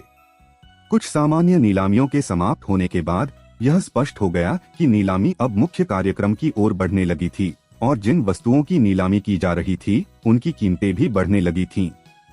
इसके अलावा उनमें से कुछ बेहतर आइटमों ने ध्रुव को थोड़ा आकर्षित किया, लेकिन कुछ संकोच के बाद उसने उन्हें भी छोड़ दिया। बाम अगर आपको ये कहानी पसंद आ रही है तो हमारे चैनल मैजेस्टिक मर्मर्स को लाइक करें, शेयर करें और सब्सक्राइब करना न भूलें। घंटी का आइकन दबाएं ताकि आप एक भी एपिसोड मिस न करें। आपकी प्रतिक्रिया हमें और बेहतर कंटेंट लाने के लिए प्रेरित करती है। एक उच्च स्तर के अनहद खजाने को अच्छे दाम पर सफलतापूर्वक बेचे जाने के बाद एक और नीलामी आइटम एक महिला नौकरानी द्वारा सम्मानपूर्वक लाया गया। ध्रुव की नजर उस पर पड़ी। उसके बाद उसका शरीर, जो कुर्सी पर झुका हुआ था, अचानक सीधा बैठ गया और उसकी आंखों में खुशी की लहर दौड़ गई। यह इसलिए था क्योंकि चांदी की प्लेट पर रखा हुआ आइटम एक भूरा समुद्री मानचित्र था। यह एक समुद्री मानचित्र है जिसे हमने सी डीमन जनजाति से प्राप्त किया है। इसके अंदर का समुद्री क्षेत्र एक ज्ञात क्षेत्र नहीं है और यह शायद कोई अज्ञात समुद्री क्षेत्र है। नीलामी मूल्य 8 लाख परम जीव गोलियां है। ऐसा अज्ञात समुद्री मानचित्र सामान्यतः एक असामान्य नीलामी आइटम के तहत आता है। ऐसे आइटमों के मुख्य खरीदार ज्यादातर जोखिम उठाने वाले समुद्री लुटेरे समूह होते हैं। हालांकि ये अज्ञात समुद्री क्षेत्र खतरों से भरे होते हैं और जो समुद्री लुटेरे खजाने की खोज में यात्रा पर गए थे वे अक्सर गायब हो जाते थे। इसलिए इस प्रकार के समुद्री मानचित्र जो अज्ञात समुद्री क्षेत्र को दर्शाते हैं आमतौर पर बहुत महंगे नहीं होते। 8 लाख परम जीव गोलियां पहले ही एक अपेक्षाकृत उच्च मूल्य था। 9 लाख। कुछ ही देर में जोरों से बातचीत होने लगी और एक आदमी ने सबसे पहले अपनी बोली लगाई। उसकी शक्तिशाली आवाज को निर्बाध शक्ति से लपेटकर पूरे क्षेत्र में गूंज उठी। 1 मिलियन। एक और गहरी आवाज तुरंत सुनाई दी जैसे ही एक आदमी ने अपनी बोली लगाई। ध्रुव ने अपनी आंखों में खुशी को दबाया लेकिन तुरंत अपनी बोली नहीं लगाई। इसके बजाय उसने चुपचाप इंतजार किया कि दोनों पक्ष कीमत को लगभग 1 मिलियन 3 लाख तक पहुंचाएं और फिर उसने कहा 1 मिलियन 8 लाख। 5 लाख परम जीव गोलियां की अचानक बढ़ोतरी ने दोनों को चौंका दिया। उन्होंने तेजी से ध्रुव को घूरा और थोड़ी देर तक संकोच किया, फिर अंततः बैठ गए। आखिरकार उन्हें यह नहीं पता था कि अज्ञात समुद्री क्षेत्र में कोई खजाना है या नहीं। लगभग 2 मिलियन परम जीव गोलियां का उपयोग करके इस प्रकार के एक जोखिम भरे कदम को उठाना लाभकारी नहीं लग रहा था। नीलामी मंच से तनीषा की सुंदर आंखों में थोड़ी हैरानी थी क्योंकि उसने ध्रुव को देखा था जिसने इस अज्ञात समुद्री मानचित्र को उच्च मूल्य पर खरीदा था। वह समझ नहीं पा रही थी कि ध्रुव इस चीज में क्यों रुचि रखेंगे, चाहे वह इसे जितना भी सोचने की कोशिश करती। क्या वह यह नहीं जानता कि इस प्रकार का समुद्री मानचित्र शायद किसी गरीब समुद्री क्षेत्र को दिखाता है जो अपने खतरों के बावजूद कोई लाभ नहीं देगा। हालांकि तनीषा अपने दिल में संदेह महसूस कर रही थी, वह इस समय कुछ कहने की स्थिति में नहीं थी। उसने बस ध्रुव को मुस्कुराते हुए देखा और फिर अपनी हैमर गिरा दी नीलामी प्रक्रिया को पूरा करते हुए। फू। ध्रुव ने चुपचाप राहत की सांस ली जब पहली अज्ञात समुद्री मानचित्र उसकी हाथ में आई। चाहे इस अज्ञात समुद्री मानचित्र में उसे जो जानकारी चाहिए थी वह मिले या नहीं, उसके पास दूसरा प्राचीन निशान प्राप्त करने के लिए ज्यादा विकल्प नहीं थे। अगर वह किसी तरह से वही पा लेता जिसे उसे जरूरत थी तो यह छोटी सी कीमत कई गुना अधिक चुकाई जाएगी। ध्रुव का मूड बहुत बेहतर हो गया जब पहली मानचित्र उसकी हाथ में आई और उसने बाद की नीलामियों पर ध्यान देना शुरू किया। यह कहना चाहिए कि आसमानी व्यापार कोर्ट द्वारा आयोजित नीलामी सच में बहुत अच्छी थी। नीलाम किए गए आइटमों की अनगिनत संख्या को सभी क्षेत्रों का समावेश किया जा सकता था। टेक्निक्स, आत्माई खजाने, स्पिरिचुअल इंग्रेडिएंट्स आदि सभी कुछ था। कोई आश्चर्य नहीं कि यह कहा जाता है कि यदि किसी के पास पर्याप्त परम जीव गोलियां हैं तो वह यहाँ जो चाहे वह प्राप्त कर सकता है। इसी कारण से ध्रुव फिर से चौंका जब उसे वह आइटम दिखा जिसे नायरा को 2 दिन पहले बताया गया था। वह समुद्री स्पिरिट घास था। यह आइटम उसकी सील को खोलने में बहुत मदद करेगा। इस प्रकार की एक आध्यात्मिक सामग्री सामान्यतः कीमती होती है। हालांकि इसके अद्वितीय प्रभाव के कारण बहुत से लोग इसे नहीं खरीदते। इसलिए ध्रुव ने इस समुद्री स्पिरिट घास को 1 मिलियन परम जीव गोलियां की कीमत में खरीदा। बाम। ध्रुव ने अभी समुद्री स्पिरिट घास प्राप्त किया ही था कि नीलामी मंच से एक और स्पष्ट घंटी की आवाज आई। इसके बाद वह चौंका हुआ देखता है कि मंच पर एक क्रिस्टल का ताबूत रखा है। उसके अंदर एक पूरी तरह से काला और सूखा शव था। ध्रुव ने पूरी तरह से काले शव को देखा। किसी अज्ञात कारण से उसके शरीर में स्थित विनाशक प्राचीन निशान अचानक इस क्षण में थरथराने लगा। यह आसमानी विनाशक लाश है। ध्रुव ने वज्रांग की थोड़ी चौंकी हुई आवाज अपने मन में सुनी। जैसे ही विनाशक प्राचीन निशान ने हलचल की, आसमानी विनाशक लाश। ध्रुव ने वज्रांग की थोड़ी चौंकी हुई आवाज सुनी और वह थोड़ा चौंका। उसने कुछ उत्सुकता से पूछा, यह क्या है? मेरे शरीर में स्थित विनाशक प्राचीन निशान इस चीज पर ऐसा प्रतिक्रिया क्यों कर रहा है? यह चीज विनाशक प्राचीन निशान से बनी है। तुम क्यों सोच रहे हो कि इस पर प्रतिक्रिया हो रही है? वज्रांग ने एक निराशाजनक आवाज में जवाब दिया। क्या? ध्रुव की पुतलियां अचानक सिकुड़ गईं।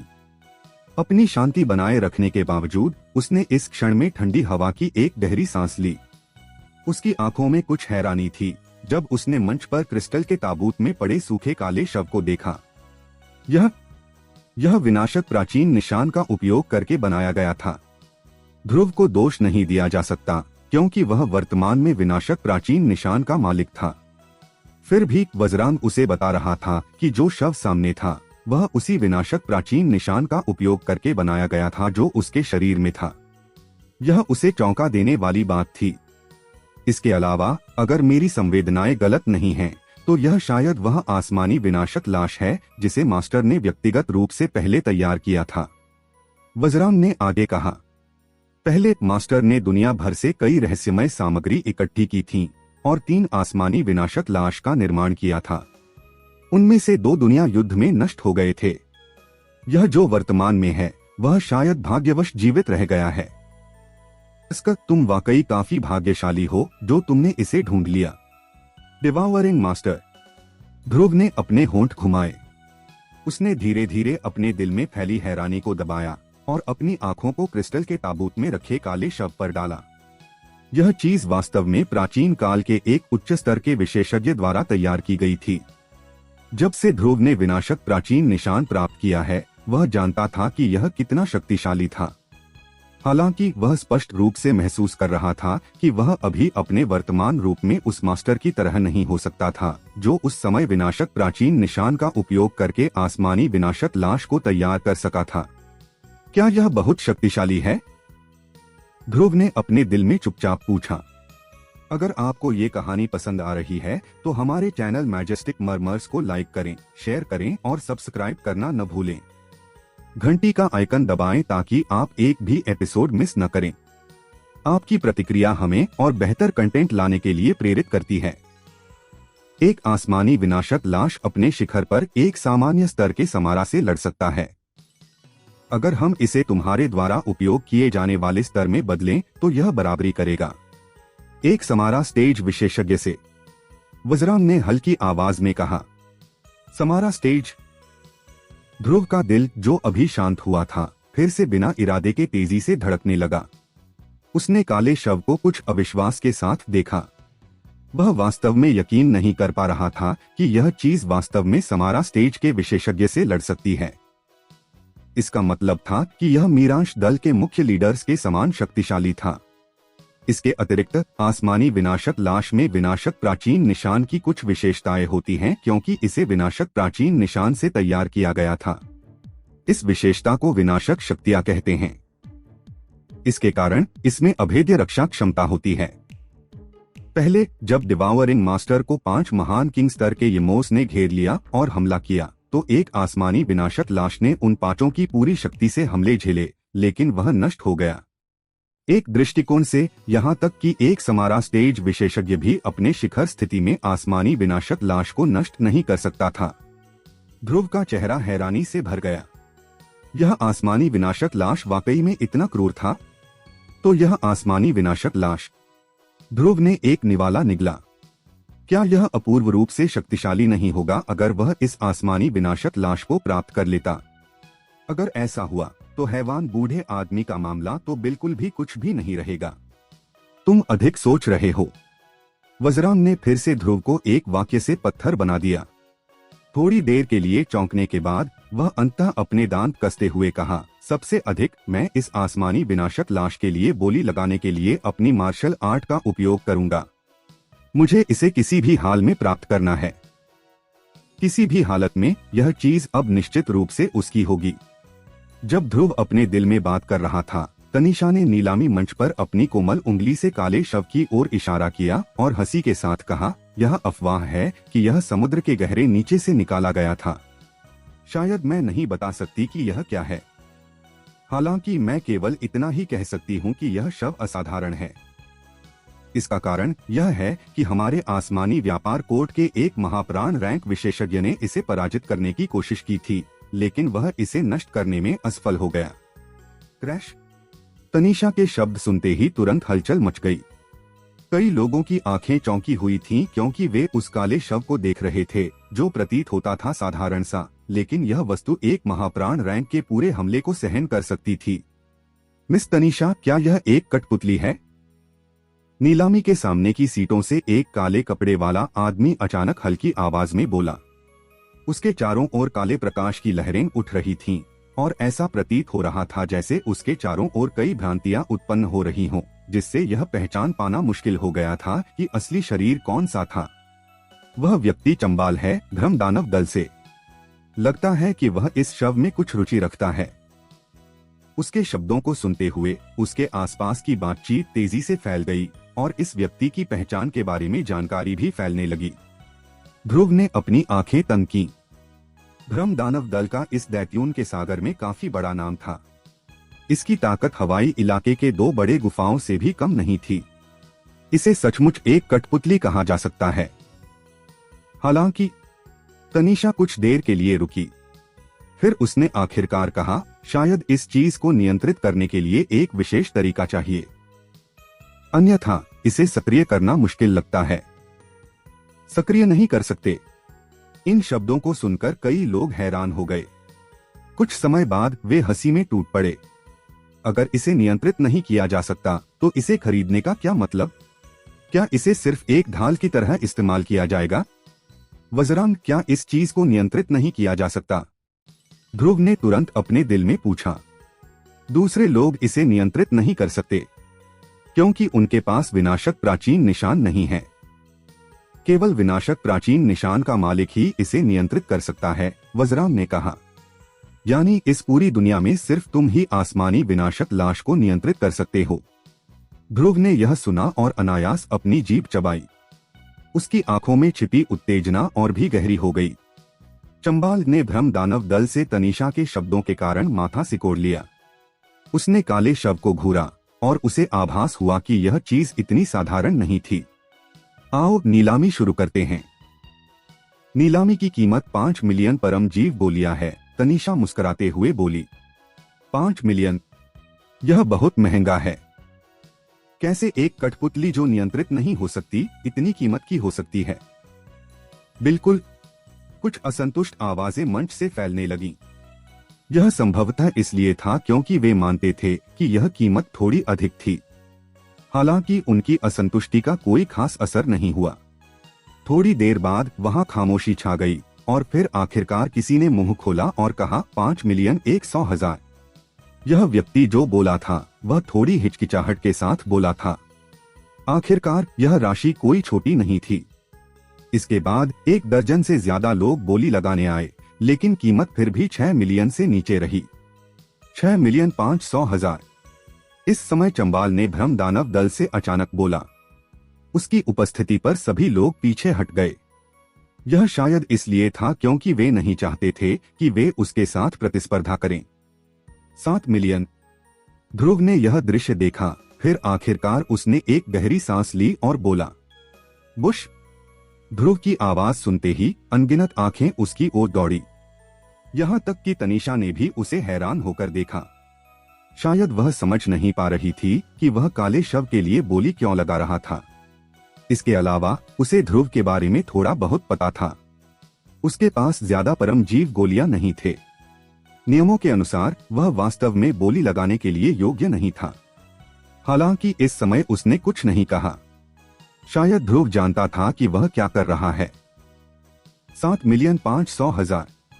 चंबाल ने ध्रुव को एक नजर देखा और माथा सिकोड़ते हुए बोला। 8 मिलियन। ध्रुव ने उदासीन भाव से कहा। उसकी अभिव्यक्ति नहीं बदली क्योंकि वह बोली बढ़ाता रहा। यह कीमत वास्तव में उसकी सीमा के पास आ रही थी। आखिरकार उसके पास ज्यादा परमजीव गोलियां नहीं थे। 8 मिलियन पहले ही उसकी सीमा थी। यह कीमत अब काफी बढ़ चुकी थी। यहाँ तक कि चंबाल भी थोड़ी हिचकिचा रहा था। आखिरकार उसका असली उद्देश्य यह काला शव नहीं था और यह खर्च भी बहुत बड़ा था। इसलिए उसने सिर झुकाया और प्रतिस्पर्धा छोड़ दी। ध्रुव ने तुरंत राहत की सांस ली, लेकिन जब तक वह पूरी तरह से आराम नहीं कर पाया तब तक सामने से एक चंचल हंसी सुनाई दी। 9 मिलियन। ध्रुव का चेहरा कठोर हो गया। उसने सिर उठाया और सामने से धीरेंद्र को देखा, जो उसे व्यंग्यपूर्ण तरीके से घूर रहा था। यह व्यक्ति स्पष्ट रूप से उसे निशाना बना रहा था। 9 मिलियन एक बार। क्या कोई अधिक बोली है? तनीषा ने अपने दिल में आह भरी। ऐसा लगता था कि धीरेंद्र ने ध्रुव के लिए परेशानी खड़ी करने का इरादा किया था। हालांकि वह इसके खिलाफ कुछ नहीं कर सकती थी। वह सिर्फ नीलामी जारी रख सकती थी। ध्रुव की आंखें गहरी हो गईं और दोनों हाथों ने अनायास अपनी आस्तीन के नीचे कसकर मुट्ठी बांध ली। उसके दिल में एक मर्डर की भावना हल्की सी उठी। ध्रुव की मुट्ठियां और भी कस गईं। 9 मिलियन 3 बार। लेकिन तनीषा के अंतिम शब्दों से पहले अचानक एक युवा आवाज सुनाई दी। 10 मिलियन। पूरा नीलामी मैदान शोर से भर गया। ध्रुव भी चौंका।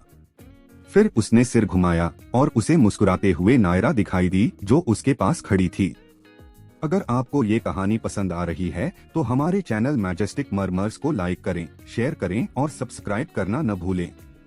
घंटी का आइकन दबाएं ताकि आप एक भी एपिसोड मिस न करें। आपकी प्रतिक्रिया हमें और बेहतर कंटेंट लाने के लिए प्रेरित करती है। एपिसोड 1814। नीलामी स्थल पर अचानक एक हलचल फैल गई, जैसे एक लहर के रूप में। सभी लोग थोड़े चौंके हुए थे क्योंकि उन्होंने सीटिंग क्षेत्र में 2 चोटी वाले बालों वाली बेहद प्यारी लड़की को देखा। शायद उन्हें यह उम्मीद नहीं थी कि पहले जो चौंकाने वाली कीमत आई थी वह वास्तव में उसके मुंह से निकली होगी। तुम? ध्रुव भी हैरान था जब उसने नायरा को देखा। उसने कभी नहीं सोचा था कि वह इस तरह हस्तक्षेप करेगी। किसने कहा कि वह आदमी इतना नापसंद करने वाला है? नायरा बुदबुदाई। नीलामी मंच पर तनीषा भी नायरा की बोली को सुनकर चौंकी। वह थोड़ी देर बाद संभल पाई और फिर ध्रुव को देखते हुए थोड़ा मुस्कुराते हुए कहा, छोटी लड़की, तुम यहाँ ऐसे अचानक बोली नहीं लगा सकती। क्या तुम डर रही हो कि मेरे पास पैसे नहीं हैं? नायरा ने अपनी छोटी सी नाक सिकोड़ते हुए नाखुश अंदाज में कहा। तनीषा सिर हिलाती है और फिर थोड़ी असहाय सी नजर से ध्रुव की ओर देखा। ध्रुव ने एक असहाय मुस्कान के साथ सिर हिलाया। हालांकि यह छोटी लड़की नायरा उम्र में कम थी, वह ज्यादा बढ़ चली नहीं थी और यह 10 मिलियन एक चौंकाने वाली कीमत हो सकती थी, लेकिन उसका असाधारण पृष्ठभूमि था। ध्रुव की नजर में यह राशि कोई बड़ी बात नहीं थी। तनीषा और कुछ नहीं कह पाई और हल्की सी आवाज में बोली, 10 मिलियन एक बार। धीरेंद्र के चेहरे पर जो मजेदार हंसी थी वह अब बहुत ही गहरी और ठंडी हो गई थी। उसने अपनी आंखें जमाकर ध्रुव और नायरा की जोड़ी को घूरा। फिर उसने ठंडी हंसी के साथ कहा, 11 मिलियन। ध्रुव ने थोड़ी सी फिक्रमंदी में माथा सिकोड़ लिया। क्या यह आदमी अब भी उन्हें दबाने की कोशिश कर रहा था? 15 मिलियन। नायरा अब धीरेंद्र की चुनौती के कारण थोड़ा गुस्से में आ गई थी। वह अपनी सीट से सीधे खड़ी हो गई और उसके सिर पर बंधी दोनों चोटी झूलते हुए एक और चौंकाने वाली बोली लगाई। धीरेंद्र का चेहरा ऐंठ गया। 10 मिलियन से अधिक की कीमत उसके लिए भी एक बड़ी राशि मानी जाती थी, लेकिन इस छोटी लड़की ने बिना किसी हिचकिचाहट के इतनी बड़ी बोली लगाई थी। 16 मिलियन। धीरेंद्र ने गहरी सांस ली और एक तिरछी आवाज में बोला। अब स्थिति स्पष्ट थी। हर कोई देख सकता था कि धीरेंद्र जानबूझकर ध्रुव को निशाना बना रहा था। आखिरकार एक अजीब शव के लिए इतनी बड़ी बोली क्यों दी जा रही थी? नीलामी स्थल के सामने बैठी बड़ी फेरियां भी थोड़ी चौंकी। उनके चेहरों पर भी रुचि दिखी। वे देखना चाहते थे कि यह प्रतिस्पर्धा किस दिशा में बढ़ेगी। नायरा कुर्सी के पीठ से खड़ी थी।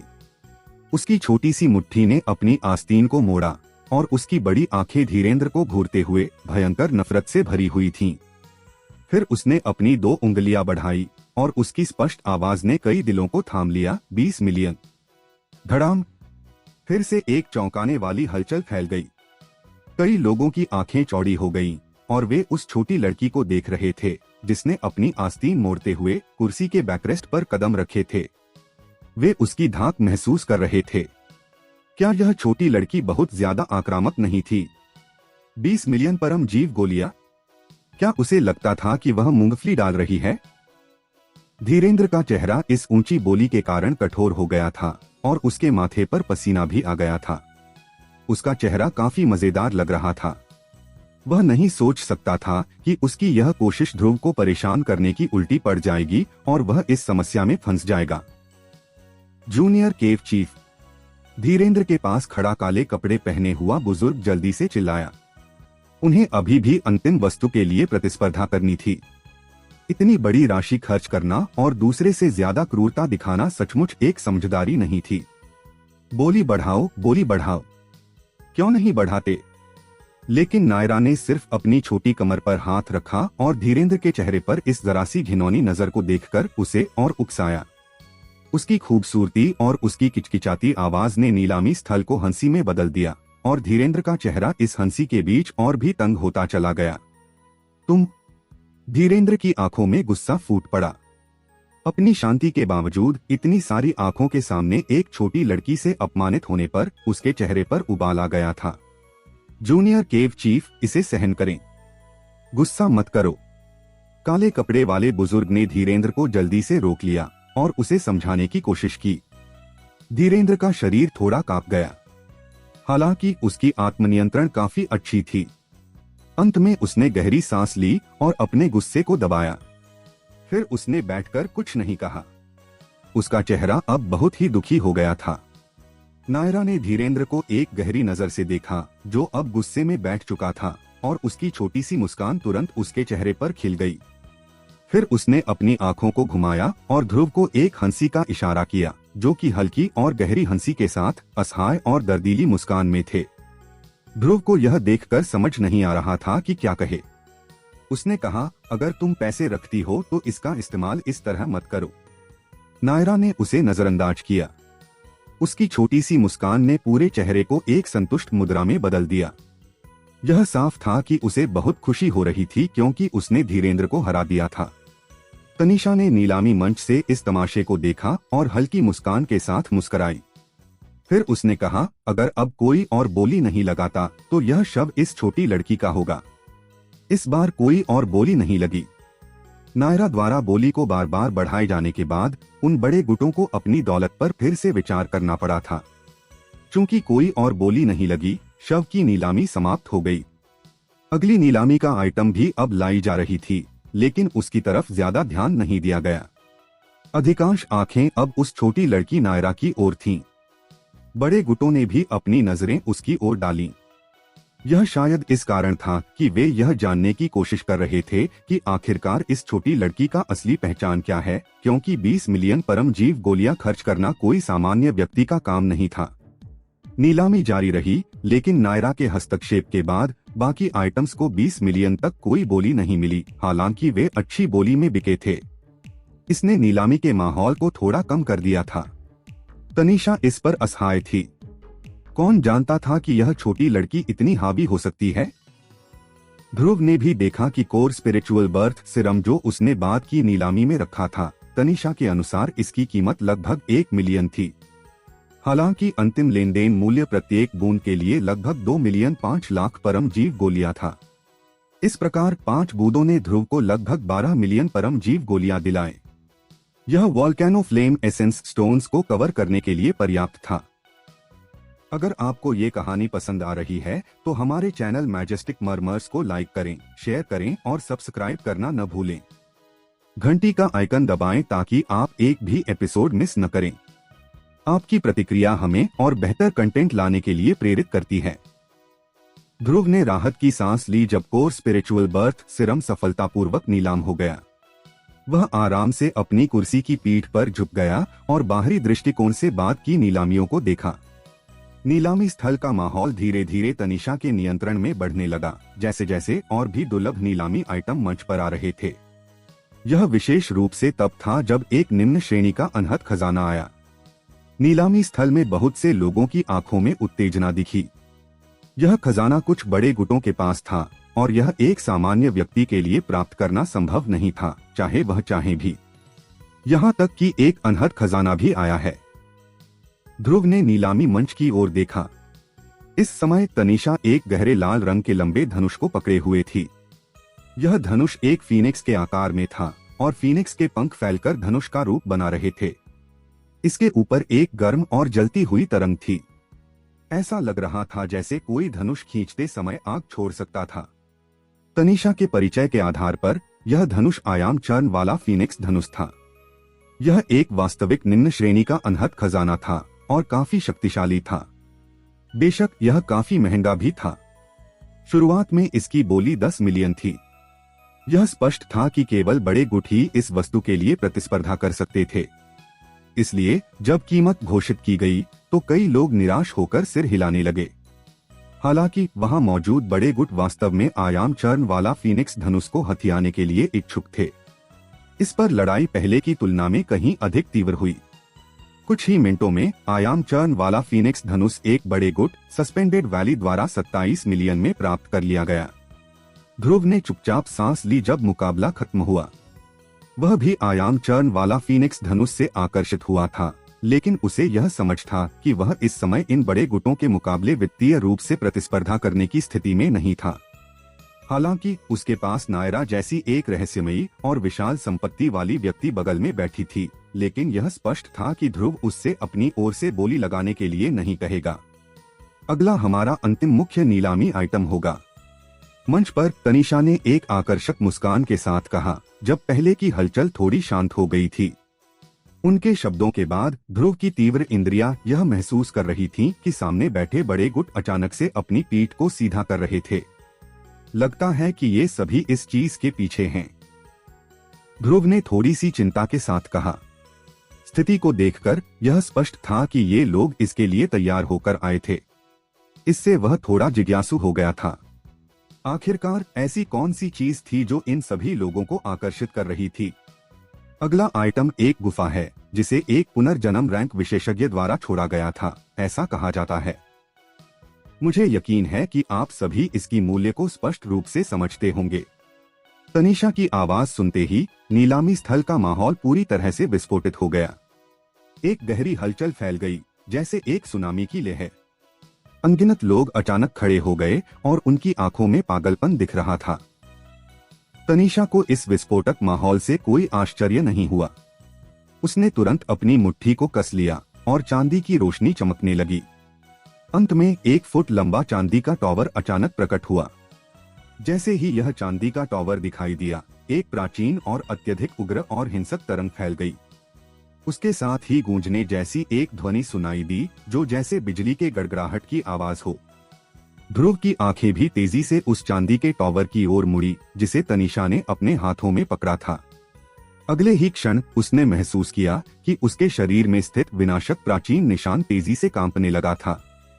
साथ ही उसने यह भी महसूस किया कि चांदी के टॉवर से एक अत्यंत विशिष्ट तरंग निकल रही थी। वह तरंग बिल्कुल वैसी ही थी जैसे विनाशक प्राचीन निशान से उत्पन्न होती है। यह है। ध्रुव की पुतलियां इस पल में एक सुई के नोक जितनी सिकुड़ गई थीं और उसकी आवाज भी खामोश हो गई थी। उसकी कुर्सी पर बैठा हुआ शरीर थोड़ा कांपने लगा था। यह थंडरबोल्ट प्राचीन निशान की तरंग है। वज्रांग की बुदबुदाहट की आवाज भी इस समय सुनाई दी। वह अविश्वसनीय रूप से चौंक गए थे और उनकी आवाज धीरे धीरे फैल रही थी। थंडरबोल्ट, प्राचीन निशान। जो ध्वनि पहले ध्रुव के कानों के पास गूंज रही थी, वह इस क्षण में पूरी तरह से गायब हो गई। केवल ये 4 शब्द उसके सिर में गूंजते रहे, जैसे गूंजती बिजली की आवाज उसकी सोच में गूंज रही हो, जिससे उसके सिर की त्वचा में हल्की सनसनाहट महसूस हो रही थी। ध्रुव की आंखें थोड़ी सी झुकी हुई थीं, जैसे वह तनीषा के हाथ में चांदी के टॉवर को देख रहा था।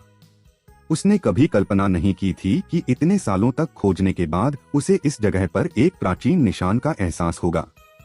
अगर आपको ये कहानी पसंद आ रही है तो हमारे चैनल मैजेस्टिक मर्मर्स को लाइक करें, शेयर करें और सब्सक्राइब करना न भूलें। घंटी का आइकन दबाएं ताकि आप एक भी एपिसोड मिस न करें। आपकी प्रतिक्रिया हमें और बेहतर कंटेंट लाने के लिए प्रेरित करती है। दूसरे लोग इस चांदी के टॉवर से वह विशेष तरंग महसूस नहीं कर सकते थे, लेकिन ध्रुव, जिसके पास विनाशक प्राचीन निशान था, उसे ऐसा महसूस हो रहा था जैसे उसे करंट लग गया हो। यह तरंग जो उसी स्रोत से उत्पन्न होती है, ऐसी थी कि दुनिया में इसका अनुकरण कोई भी नहीं कर सकता। ध्रुव की पुतलियां, जो सुई के सिरे जितनी सिकुड़ गई थीं, ने चांदी के छोटे टॉवर पर नजर गड़ाई। यह लंबे समय तक चलता रहा और फिर उसके दिल में उभरी भयंकर आंधी धीरे धीरे कम हो गई और उसके आसपास की खामोशी फिर से उसकी कानों में गूंजने लगी। साथ ही यह उसे उसकी गुमशुदगी से बाहर खींच लाया। गुलाब। ध्रुव की गला हल्का सा कांपने लगा। उसकी पसीने से सनी हुई उंगलियां धीरे से उसकी जांघों पर रगड़ी। फिर उसने अपने मन में धीरे से पूछा, क्या तुम्हारी समझ गलत नहीं हो सकती? अगर मैं गलत भी हो सकता हूँ, तो तुम्हारे शरीर में मौजूद विनाशक प्राचीन निशान की प्रतिक्रिया कभी गलत नहीं हो सकती। बजरांग ने उत्तर दिया। इस चांदी के टॉवर में छिपी तरंगें वास्तव में थंडरबोल्ट प्राचीन निशान से संबंधित हैं। ध्रुव के मुंह के कोनों पर स्वाभाविक ही हल्की मुस्कान आ गई जब उसे पुष्टि मिली। उसने लंबी सांस छोड़ी और आकाश की ओर देखा। इतने वर्षों की खोज के बाद अंततः एक सुराग मिला। मुझे लगता है कि वह स्थान जहां तुम्हें दूसरा प्राचीन निशान मिला था, वह शायद थंडरबोल्ट प्राचीन निशान है जो इस चांदी के छोटे टॉवर से संबंधित है। वजराम ने कुछ क्षण सोचने के बाद टिप्पणी की। ध्रुव ने हल्का सिर हिलाया। वह भी इस भावना को साझा कर रहा था। पूरी दुनिया में केवल 8 प्राचीन निशान हैं। विनाशक प्राचीन निशान के अलावा जिन प्राचीन निशान के बारे में उसे पता था, वे थे अंधेरे की जगह का काला प्राचीन निशान और दैत्यून के सागर के अक्रम का धधकता प्राचीन निशान। यह जो सुराग सामने आया था, वह चौथा प्राचीन निशान यानी थंडरबोल्ट प्राचीन निशान होने चाहिए। चूंकि यह सुराग दैत्यून के सागर में पाया गया था, तो यह संभव है कि थंडरबोल्ट प्राचीन निशान कहीं दैत्यून के सागर के किसी स्थान पर छिपा हो। यह उसी नक्शे जैसा था जिसे ध्रुव ने प्राप्त किया था। इसलिए यह बहुत संभव है कि दोनों एक ही प्राचीन निशान को संदर्भित कर रहे हों। सौभाग्य से यह तरह की तरंगे केवल आप जैसे लोग जो प्राचीन निशान रखते हैं ही महसूस कर सकते हैं। अन्यथा यदि यह जानकारी बाहर फैल जाती तो दैत्यून के सागर में पूरी हलचल मच जाती, वजरांग ने कहा। ध्रुव ने सिर हिलाया। अगर आसमानी व्यापार कोर्ट को यह पता चलता कि यह चांदी का टॉवर थंडरबोल्ट प्राचीन निशान से संबंधित है, तो वे निश्चित रूप से इसे सार्वजनिक रूप से सामने आने से रोकने के लिए अपनी पूरी ताकत लगा देंगे। वे चुपचाप इसकी खोज करेंगे और थंडरबोल्ट प्राचीन निशान प्राप्त कर लेंगे। यह सब कोई नहीं जानता था कि प्राचीन निशान कितने शक्तिशाली होते हैं। अगर आसमानी व्यापार कोर्ट थंडरबोल्ट प्राचीन निशान को प्राप्त कर लेता, तो वे दैत्यून के सागर में एक प्रमुख गुट बन जाते। उदाहरण के लिए, मोलुओ के पास ब्लेजिंग प्राचीन निशान है, तो दैत्यून के सागर में किसी भी समसारा स्टेज सुपर विशेषज्ञ को उससे मुकाबला करने की हिम्मत नहीं होगी। यहाँ तक कि एक पुनर्जन्म रैंक विशेषज्ञ को भी समसारा स्टेज के किसी विशेषज्ञ से जूझना मुश्किल होता। हालांकि ऐसा है, इस छोटे चांदी के टॉवर को प्राप्त करना फिर भी बेहद कठिन होगा। ध्रुव ने थोड़ा चिंतित होकर कहा। सामने बैठे बड़े गुटों के चेहरे देखकर यह स्पष्ट था कि यह चांदी का टॉवर उनका लक्ष्य था, जिसे वे पाने के लिए पूरी तरह तैयार थे। हालांकि ये लोग यह नहीं जानते थे कि यह छोटा चांदी का टॉवर थंडरबोल्ट प्राचीन निशान से संबंधित है, बस इतना ही कि यह एक पुनर्जन्म रैंक विशेषज्ञ के द्वारा छोड़ी गई गुफा में पाया गया था। यह उनके लिए इसे प्राप्त करने के लिए काफी था। यह साफ था कि ध्रुव के लिए इन अत्यधिक संपन्न लोगों से इस छोटे चांदी के टॉवर के लिए प्रतिस्पर्धा करना बहुत कठिन होगा। यह सचमुच बहुत मुश्किल है, वजराम ने भी कहा। इस समय ध्रुव उतना मजबूत नहीं था कि उन सभी विशेषज्ञों को खदेड़ सके जो यहाँ थे। इसलिए उसे चुपचाप बैठकर इस छोटे चांदी के टॉवर के लिए सामान्य तरीके से प्रतिस्पर्धा करना होगा, जो थंडरबोल्ट प्राचीन निशान से संबंधित था। हालांकि उनके पास जितनी संपत्ति थी, यह स्पष्ट था कि वे ऐसा करने में सक्षम नहीं थे। ध्रुव ने अपनी ओठों को दबाया और उसकी काली आंखों में एक गंभीर अभिव्यक्ति उभरी। उसने जो दूसरे प्राचीन निशान को खोजने के लिए बहुत प्रयास किया था, अब जब उसने एक सुराग पाया था तो वह उसे छोड़ने का कोई कारण नहीं देखता था। उसे किसी भी कीमत पर इस छोटे चांदी के टॉवर को प्राप्त करना होगा। ओह! ध्रुव अचानक मुड़ा और उसकी आंखों में गंभीरता की एक झलक आई। फिर वह चौंक गया, क्योंकि उसने देखा कि उसके बगल में बैठी नायरा भी ध्यान से नीलामी मंच पर रखा चांदी का छोटा टॉवर देख रही थी, जैसे वह भी उस पर ध्यान दे रही हो। अगर आपको ये कहानी पसंद आ रही है तो हमारे चैनल मैजेस्टिक मर्मर्स को लाइक करें, शेयर करें और सब्सक्राइब करना न भूलें। घंटी का आइकन दबाएं ताकि आप एक भी एपिसोड मिस न करें। आपकी प्रतिक्रिया हमें और बेहतर कंटेंट लाने के लिए प्रेरित करती है। ब्रदर ध्रुव, वह चीज कुछ खास लगती है। नायरा ने अपनी बड़ी साफ आंखों से ध्रुव को देखा और फिर उसने उन दोनों के बीच में केवल सुनाई देने वाली आवाज में कहा। ध्रुव की आंखों के कोनों में हल्की सी झुंझलाहट आ गई और उसकी आंखों में कुछ अविश्वास भी था। क्या यह लड़की भी चांदी के टॉवर से आने वाली प्राचीन निशान की तरंग को महसूस कर रही थी? लेकिन यह कैसे संभव था? इस लड़की के पास कोई प्राचीन निशान नहीं था। उसे वह विशिष्ट तरंग महसूस कैसे हो सकती थी? हाँ, यह सचमुच असाधारण है। ध्रुव ने अपने दिल में उठे आघात को दबाया और सिर हिलाया। वर्तमान में उसके पास यह जानने का मूड नहीं था कि नायरा इस तरंग को कैसे महसूस कर सकती थी। अब उसे जो सोचना था वह यह था कि वह उस छोटे चांदी के टॉवर को कैसे प्राप्त कर सकता है। तनीषा नीलामी मंच पर उठते हुए वातावरण को देख रही थी और अनायास ही मुस्काई। उसकी प्यारी आंखें चांदी के छोटे टॉवर पर टिकी हुई थीं। फिर उसने मुस्कुराते हुए कहा, इस टॉवर की शुरुआती बोली 30 मिलियन परम जीव गोलियां है। यह कीमत सुनते ही वह पहले से ही विस्फोटक वातावरण तुरंत सुस्त हो गया। इसके बाद अनगिनत लोग उदास मन से अपनी जगहों पर बैठ गए। ऐसी कीमत तो उन कुछ अमीर बड़े गुटों के लिए भी सोच विचार करने लायक थी, और फिर वे क्या कहें। और यह तो बस शुरुआती कीमत थी। बाद में बोली की जंग में यह किस खतरनाक कीमत तक पहुंचने वाली थी। इस चौंकाने वाली कीमत के सामने हलचल काफी शांत हो गई थी। यहाँ तक कि सामने बैठे बड़े गुटों ने थोड़ी सी भौहें चढ़ाई और गंभीर चेहरों के साथ बैठ गए। हाँ, अगर कोई शुरू नहीं करेगा तो मेरी असुरी वायु गुफा बोली लगाएगी। धीरेन्द्र ने छोटे चांदी के टॉवर को लालच से देखा। उसने अपनी जीभ चाटते हुए हंसते हुए कहा, 32 मिलियन। अगर आपकी असुरी वायु गुफा इतनी संपन्न है तो उस छोटी लड़की को पहले क्यों नहीं दबा दिया? मेरा स्काई टैबलेट सेट 35 मिलियन पेश करता है। एक काले कपड़े में मध्य आयु का आदमी हंसते हुए बोला। उसकी हंसी में कुछ तंज था। वह नॉर्दर्न एक्सयूएनसी के स्काई टैबलेट सेट से था और उसकी पृष्ठभूमि असुरी वायु गुफा से किसी भी लिहाज से कमजोर नहीं थी। चलिए, जब सभी इतना रुचि दिखा रहे हैं तो मेरी ब्रह्मांड गुफा भी बोली लगाएगी। 38 मिलियन सफेद कपड़े पहने गारा, जिसने पहले किसी बोली में हिस्सा नहीं लिया था, हंसते हुए बोला। हाँ, मेरी सस्पेंडेड वैली बोली 40 मिलियन।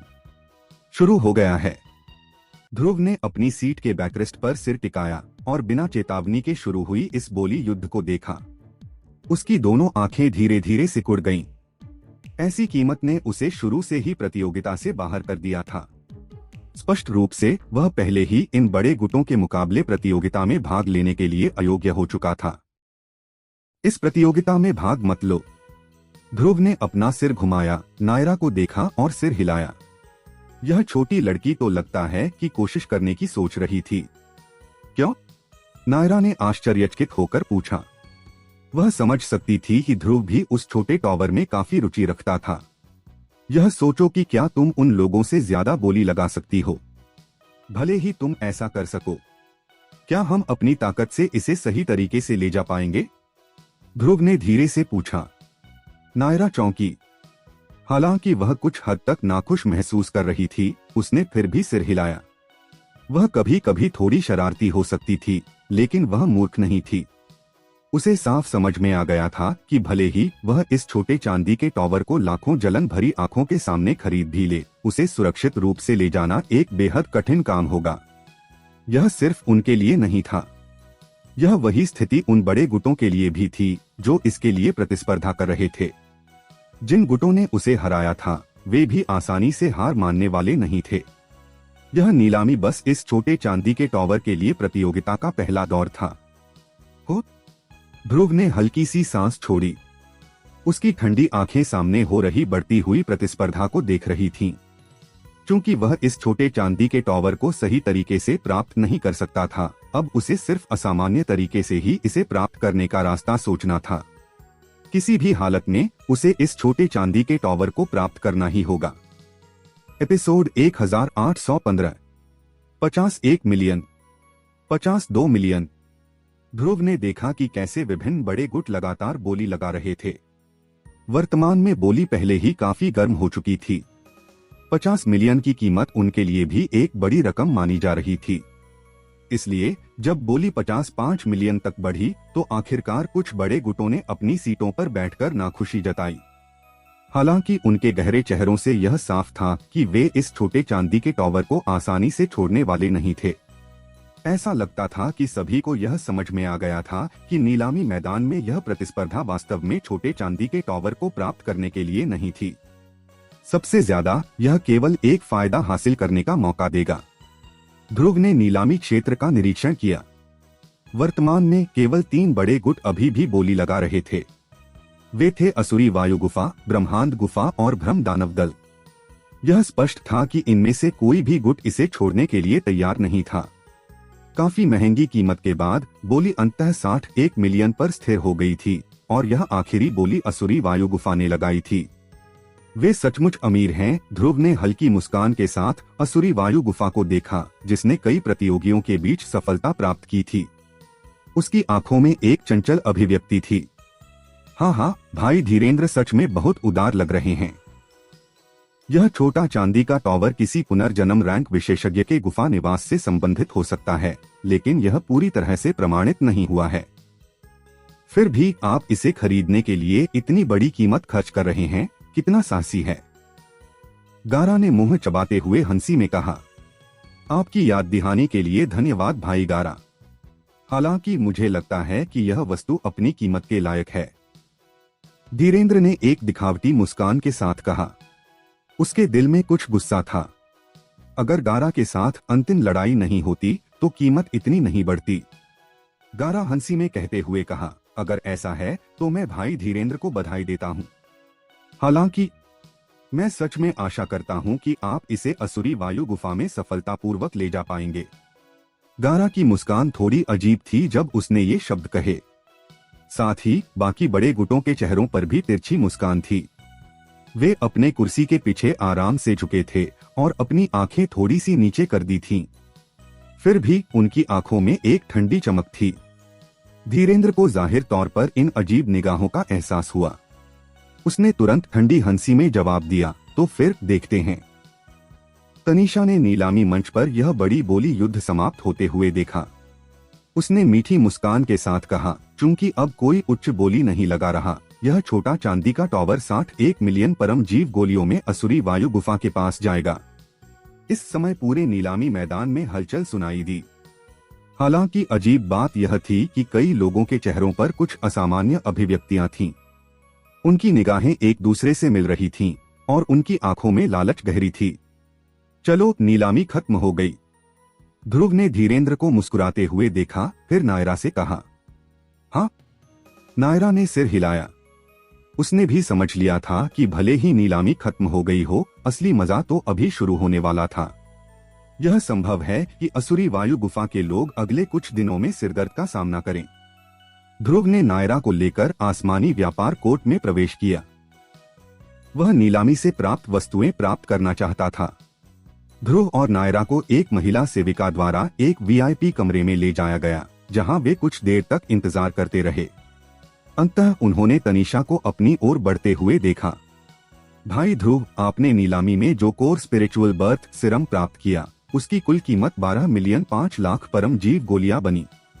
यह वह बाकी राशि है जो वोल्केनो फ्लेम एसेंस स्टोन्स और आपने जो सामान खरीदा है उसकी लागत काटने के बाद है।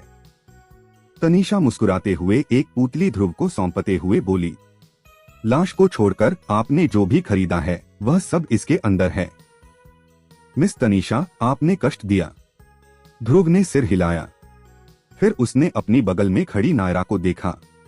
बाद में उसने सिर उठाया और मुस्कुराते हुए तनीषा से कहा, यह बड़ी बहन शायद सोचती है कि मैं लाश खरीदने के लिए पैसे नहीं दे सकता, है ना? तनीषा थोड़ी शर्मिंदी हुई, लेकिन वह अपनी भावनाओं को छिपाने में माहिर थी।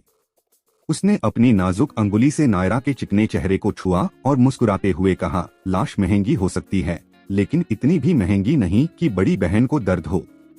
ज्यादा से ज्यादा मैं भाई ध्रुव की मदद कर सकती हूँ। लड़की, तुम शरारत करना बंद करो। ध्रुव ने हताश होकर सिर झुका लिया। नायरा खुशी से मुस्कुराई।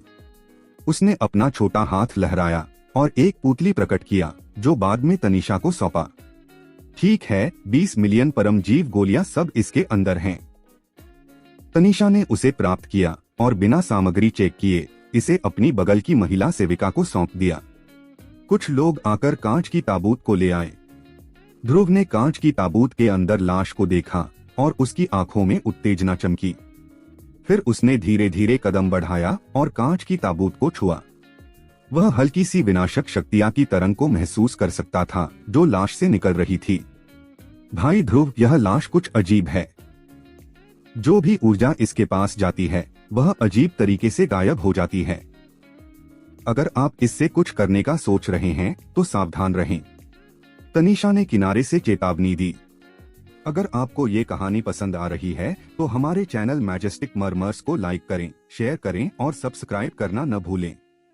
घंटी का आइकन दबाएं ताकि आप एक भी एपिसोड मिस न करें। आपकी प्रतिक्रिया हमें और बेहतर कंटेंट लाने के लिए प्रेरित करती है। धन्यवाद। ध्रुव ने मुस्कुराते हुए सिर हिलाया। उसने अपनी बाह लहराई और कांच के ताबूत को अपनी पुतली में रख लिया।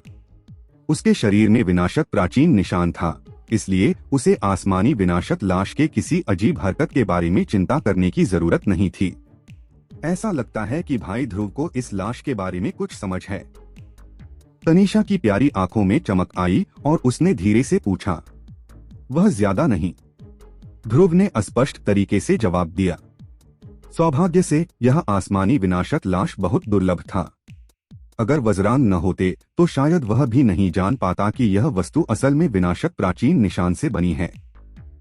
अगर आसमानी व्यापार कोर्ट को यह पता चलता कि उन्होंने एक ऐसी लाश को 20 मिलियन परमजीव गोलियों में बेचा है जो किसी समसारा स्टेज विशेषज्ञ के बराबर है, तो शायद आसमानी व्यापार कोर्ट के मालिक का चेहरा शर्म से लाल हो जाता। अच्छा यही है कि दूसरों को इस बारे में पता न चले।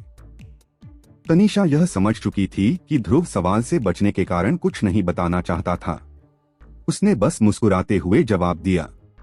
उसने पूछा था क्योंकि उसकी अपनी जिज्ञासा थी। आखिरकार उनके आसमानी व्यापार कोर्ट ने हर संभव प्रयास किया था, लेकिन फिर भी इस लाश की उत्पत्ति का पता नहीं लगा सके थे। वैसे भाई ध्रुव, आसमानी व्यापार शहर में इन कुछ दिनों में हलचल हो सकती है। आपको सतर्क रहना चाहिए। तनीषा ने एक पल के लिए संकोच किया, फिर अचानक बोली। ध्रुव की आंखों में हल्की सी चमक आई। वर्तमान में छोटा चांदी का टॉवर असुरी वायु गुफा के हाथों में था। बाकी बड़े गुट शायद इसे छोड़ने के लिए तैयार नहीं होंगे। इसके अलावा उनके बैकग्राउंड को देखते हुए वे असुरी वायु गुफा को नाराज करने से नहीं डरते थे। अगर उन्हें मौका मिला तो वे निश्चित रूप से असुरी वायु गुफा के हाथों से उस छोटे चांदी के टॉवर को छीनने की कोशिश करेंगे। इसलिए एक खूनी लड़ाई निश्चित थी। आपकी चेतावनी के लिए धन्यवाद मिस तनीषा। चूंकि लेनदेन समाप्त हो चुका है, मुझे अब वापस जाना चाहिए। ध्रुव ने हाथ जोड़ते हुए तनीषा को मुस्कुराते हुए धन्यवाद कहा। फिर बिना कुछ और कहे उसने नायरा को साथ लिया और तनीषा की नजरों से बाहर आसमानी व्यापार कोर्ट से निकल गया। वे अभी केवल आसमानी व्यापार कोर्ट के द्वार तक पहुंचे थे कि उन्होंने सामने भीड़ में हलचल देखी। उसके बाद उन्होंने देखा कि असुरी वायु गुफा का समूह कई टिप्पणियों के बीच अंदर आ रहा था। धीरेन्द्र सबसे आगे खड़ा था। जब ध्रुव ने धीरेन्द्र को देखा तो वह भी स्पष्ट रूप से उसे देख चुका था। तुरंत उसकी आंखों में एक ठंडी चमक आई। वह आगे बढ़ा और ठंडी हंसी में बोला, तुम सच में हिम्मत रखते हो जो मुझसे सामने आ रहे हो। हाँ, जो अब मुसीबत में है वह मैं नहीं हूँ। बात तब करना जब तुम उस वस्तु को आसमानी व्यापार क्षेत्र से बाहर ले आ सको। लगता है कि अगले कुछ दिनों में अच्छा तमाशा देखने को मिलेगा। ध्रुव ने धीरेन्द्र को चिढ़ाते हुए मुस्कुराया। इसके बाद वह चुपचाप बोला और सीधे धीरेन्द्र को बगैर कुछ कहे पार कर गया और आसमानी व्यापार कोर्ट से बाहर निकल गया। तुम कमीने। धीरेन्द्र का चेहरा थोड़ा गुस्से में था क्योंकि ध्रुव ने उसे बिना रुके पार कर लिया था। उसकी मुट्ठी कसकर भींची हुई थी। अगर वर्तमान स्थिति विशेष न होती तो शायद वह अब तक ध्रुव पर हमला कर चुका होता। चलो जूनियर केव चीफ, हमें जल्दी से वस्तु लेनी चाहिए। हमें अभी भी भागने की योजना बनानी है। उस लड़के से अब लड़ना ठीक नहीं होगा। धीरेन्द्र के पास खड़ा काले वस्त्रों वाला एक वृद्ध व्यक्ति हल्के से बोला। धीरेन्द्र ने गहरी सांस ली और सिर हिलाया। वह जानता था कि वे अब हजारों हसरत भरी निगाहों से घिरे हुए थे। उनके पास अब ध्रुव से निपटने का समय नहीं था। ध्रुव ने नायरा को आसमानी व्यापार कोर्ट से बाहर निकाला। फिर उसने ऊपर देखा। दूर आसमान में धीरे धीरे काले बादल इकट्ठे हो रहे थे। दबी हुई हवा में रक्त की गंध महसूस हो रही थी। मजा अब शुरू होने वाला है। ध्रुव ने अपने हाथ रगड़े और हल्की मुस्कान के साथ कहा। उसने इतने सालों में दूसरी प्राचीन निशान का सुराग पाया था। क्या वह इसे इतनी आसानी से छोड़ देगा? जवाब साफ था, नहीं। विशाल कमरे में छोटू ने समुद्री स्पिरिट घास निकाली जो उसने नीलामी से खरीदी थी। इसके बाद उसने इसे नायरा की ओर फेंकते हुए मुस्कुराते हुए कहा, इसे ले लो। इसका उपयोग अपनी शरीर पर लगे मुहर को हल करने के लिए करो। नायरा ने अपने छोटे हाथ फैलाए और जल्दी से इसे पकड़ लिया। उसकी बड़ी आंखों में खुशी झलकी और उसने मुस्कुराते हुए कहा, आखिरकार मुझे इसे मिल ही गया। एक बार मुहर हटा ली तो अगली बार जब मैं उन ब्लड डीमन शार्क्स से मिलूंगी तो उनके सारे दांत जरूर निकाल लूंगी। छोटू हंसी में कहा, इसके पहले हमें एक और काम करना है। क्या हम उस व्यक्ति से सिल्वर टावर छीनने जा रहे हैं? नायरा की आंखें चमक उठीं। वह बहुत रुचि से आगे झुकी। अच्छा, वह व्यक्ति बहुत नफरत करने वाला है। हम उसकी चीजें छीन लेंगे और उसे गुस्से में मरने देंगे। छोटू उस छोटी लड़की को देख रहा था जो चाहती थी कि दुनिया पूरी तरह से अराजकता में डूब जाए, और उसे हंसी भी आई और चिंता भी। उसके छोटे सिर पर हाथ फेरते हुए उसने कहा, तुम पहले अपनी मुहर हल करो। उस सामान को छीनना आसान नहीं होगा। हमें अभी योजना बनानी होगी। हाँ? नायरा ने सिर हिलाया। उसने स्पष्ट रूप से समझ लिया था कि अगर वह मुहर हल नहीं कर पाई तो अपनी वर्तमान शक्ति के साथ वह छोटू को सामान छीनने में सिर्फ बोझ बनेगी। नायरा ने अपना छोटा हाथ लहराया और काले लाइफ डेथ कॉफिन कवर के साथ एक झिलमिलाहट हुई। वह उस पर कूद पड़ी और उसकी शरीर से घना नीला प्रकाश फूट पड़ा, जबकि समुद्री स्पिरिट घास ने भी हरा आभा छोड़ा। गर्जना। नायरा के कंधे पर रक्त प्रकाश फूटा जैसे ही उसने अपने शरीर में निर्वात शक्ति को सक्रिय किया और एक रक्त रंग की लाइट शार्क प्रकट हुई। उसके तीखे दांत ने मजबूती से उसके कंधे को काट लिया। रक्त प्रकाश उसके शरीर में समा गया और नायरा के निर्वात शक्ति के प्रवाह को रोक दिया। नायरा ने अपनी ओठों को काटते हुए अपनी छोटी हाथों से बनते सील को बदल दिया। उस हरे आभा में बदल गई समुद्री स्पिरिट घास की चमक उसके शरीर में समा गई। इसके बाद उसने रक्त रंग की लाइट शार्क पर हमला किया। यह समुद्री स्पिरिट घास मुहर पर बड़ा दबाव डालने का प्रभाव दिखा रहा था। इस प्रकार हर जगह हरी आभा द्वारा पार करते हुए रक्त प्रकाश को जल्दी ही पीछे धकेल दिया गया। वह जुझारू रक्त रंग की शार्क जो पहले बहुत घमंडी दिख रही थी, जल्दी ही थकान में डूब गई। यह वाकई प्रभावी है। छोटू ने इस दृश्य को खुशी से देखा। ऐसा लग रहा था कि यह समुद्री स्पिरिट घास वास्तव में नायरा पर लगे मुहर पर अच्छा प्रभाव डाल रही थी। इस पर उसे राहत मिली। आखिरकार अगर नायरा अपनी शक्ति को फिर से प्राप्त कर पाई तो वह भविष्य की कार्यवाहियों में निश्चित रूप से बड़ी मददगार साबित होगी। मैं इस समय का उपयोग आसमानी विनाशक लाश को नियंत्रित करने के लिए करूंगा। अगर आपको ये कहानी पसंद आ रही है तो हमारे चैनल मैजेस्टिक मर्मर्स को लाइक करें, शेयर करें और सब्सक्राइब करना न भूलें। घंटी का आइकन दबाएं ताकि आप एक भी एपिसोड मिस न करें। आपकी प्रतिक्रिया हमें और बेहतर कंटेंट लाने के लिए प्रेरित करती है। छोटू मुस्कुराया। उसने अपनी आस्तीन को लहराया और बर्निंग स्काई कड़ाही बाहर आया। उसका शरीर हिलते हुए उसमें उड़ गया। वह निश्चित रूप से विनाशक प्राचीन निशान का उपयोग करके शरीर को नियंत्रित करने वाला था। इसलिए थोड़ा सावधान रहना सबसे अच्छा होगा। बर्निंग स्काई कड़ाही का अंदरूनी हिस्सा पहले से कहीं ज्यादा स्थिर और शक्तिशाली लग रहा था। आकाश में 8 स्थानों से हल्की सी कंपन उत्पन्न हो रही थी। वे ठीक वैसे लग रहे थे जैसे आकाश को सहारा देने वाले स्तंभ जो पूरी दुनिया को स्थिर कर रहे थे। 8 बर्निंग स्काई गेट्स के साथ बर्निंग स्काई कड़ाही अब पहले से कहीं अधिक शक्तिशाली था। छोटू की आंखों ने चारों ओर देखा। इसके बाद उसने अपनी अंगुली हिलाई और एक क्रिस्टल ताबूत पल भर में प्रकट हो गया। एक पूरी तरह से काला शव ताबूत में शांति से खड़ा था। छोटू ने ताबूत को हाथ से रगड़ा, निर्वाद शक्ति को झटका दिया और ताबूत को पूरी तरह से नष्ट कर दिया। जैसे ही ताबूत बिखरा, काला शव पूरी तरह से छोटू की आंखों के सामने प्रकट हुआ। छोटू की आंखों में कुछ उत्तेजना थी क्योंकि उसने इस शव को ध्यान से देखा। उसके काले सिकुड़े हुए शरीर पर कई पंजे जैसे घाव थे और उसकी पीठ पर एक बड़ा मुक्का आकार का गहरा छेद था। यह साफ था कि इस शव ने बहुत समय पहले एक बहुत ही कड़ी लड़ाई लड़ी थी। छोटू ने शव का निरीक्षण किया। उसने थोड़ी देर सोचा, फिर अपनी अंगुली हिलाई।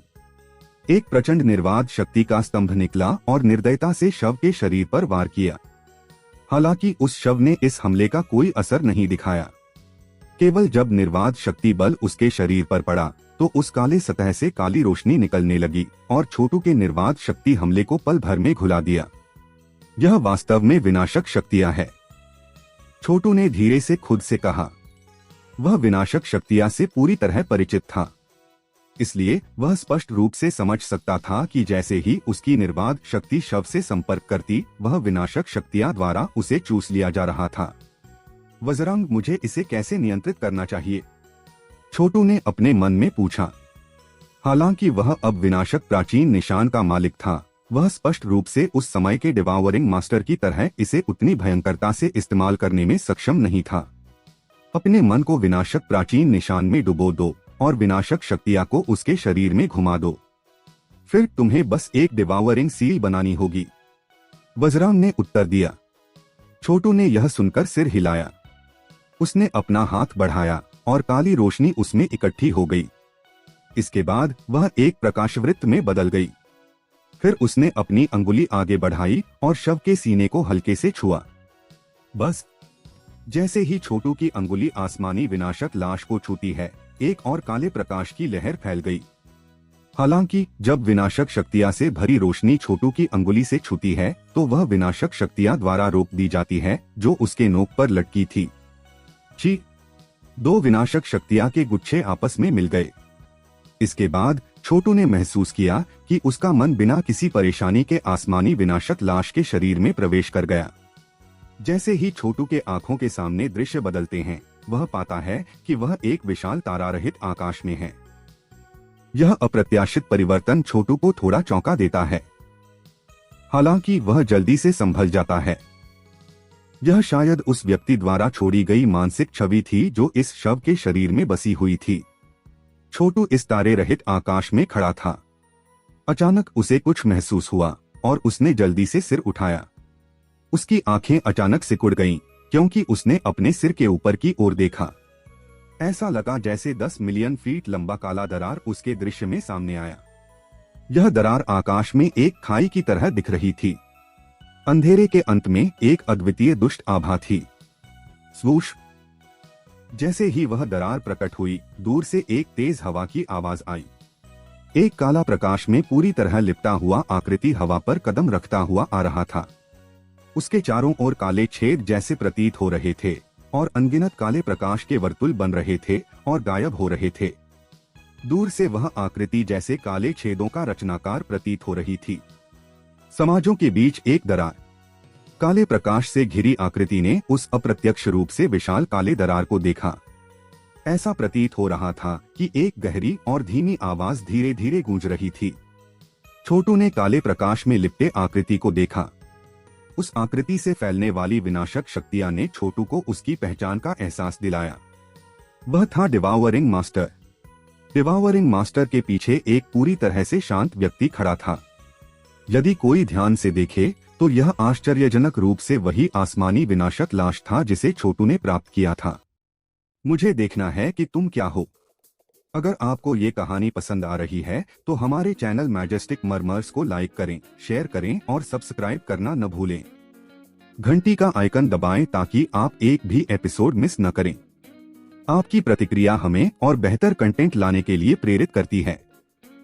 डिवावरिंग मास्टर की शांत काले आंखें उस दरार को देख रही थीं। उसके शरीर ने गति पकड़ी और वह वास्तव में काले प्रकाश की एक झलक में बदल गया जो सीधे दरार में घुस गया, जबकि आसमानी विनाशक लाश ने उसके बाद उसका पीछा किया। स्वूश! छोटू ने उन दोनों आकृतियों को दरार में प्रवेश करते हुए देखा और उसका सिर स्वाभाविक रूप से सुन्न हो गया। दरार के पीछे शायद यीमो का मुख्य शिविर था। यह डिवावरिंग मास्टर वास्तव में बहुत ही प्रभुत्वकारी था, जो वह सीधे अंदर घुसने की हिम्मत कर रहा था। Bang bang! जल्द ही जब डिवावरिंग मास्टर उस दरार में प्रवेश करता है तो भीतर से एक भयंकर हलचल फैलने लगी। एक भयंकर और दुष्ट राक्षसी आभा फैलने लगी। ऐसा प्रतीत हो रहा था कि आकाश स्वयं इस क्षण में पूरी तरह से अंधकारमय हो गया था। दरार में कंपन कुछ समय तक चलता रहा, फिर एक पृथ्वी को हिलाने वाली गुस्से से भरी गर्जना गूंजने लगी। छोटू को ऐसा लगा जैसे 100,000 फीट लंबा एक विशाल हाथ दरार में तेजी से गुजर गया। एक डरावनी हलचल उत्पन्न हुई और एक काले प्रकाश की झलक दरार से निकली। वह डिवावरिंग मास्टर था जो पहले अंदर घुसा था। डिवावरिंग मास्टर ने अपने शरीर को स्थिर किया। उसका चेहरा अब और भी गंभीर था क्योंकि उसने उस दरार को देखा। फिर उसने बिना कुछ कहे पीछे मुड़कर जाना शुरू किया। स्वूश! वह जा ही रहा था कि अचानक दरार से एक 10,000 फीट लंबा विशाल अंगूठा निकला। उसने खाली स्थान पर दबाव डाला और एक दुष्ट काले प्रकाश की किरण ने आकाश को फाड़ते हुए तेजी से डिवावरिंग मास्टर की ओर बढ़ी। बैंग! डिवावरिंग मास्टर ने मुड़कर उसे रोकने की कोशिश नहीं की। हालांकि जैसे ही वह काली किरण उसे प्रहार करने वाली थी, उसी समय वह आसमानी विनाशक लाश अचानक आगे बढ़ा। उसने अपने शरीर से उस काली किरण को मजबूरी से रोक लिया। स्विश! डिवावरिंग मास्टर की आकृति झपकी और तेजी से पीछे हट गई। दूसरी ओर आसमानी विनाशक लाश की चमक मंद हो गई। फिर वह बेहोश होकर गिर पड़ा और अंततः गहरे समुद्र में एक निश्चित स्थान पर जा गिरा। छोटू के सामने दृश्य अचानक रुक गया जैसे ही आसमानी विनाशक लाश समुद्र में गिरा। छोटू का मन भीतर से बाहर आ गया और उसने अपने होठों को दबाया। ऐसा प्रतीत हो रहा था कि इस आसमानी विनाशक लाश को इस अवस्था में पहुंचने में सहायता देने के बाद वह एक शक्तिशाली हमले से बचने के लिए घायल हो गया था। ये प्राचीन दृश्य सच में एक अजीब तरह से निरंतर एक अवर्णनीय आश्चर्य की भावना उत्पन्न कर रहे थे।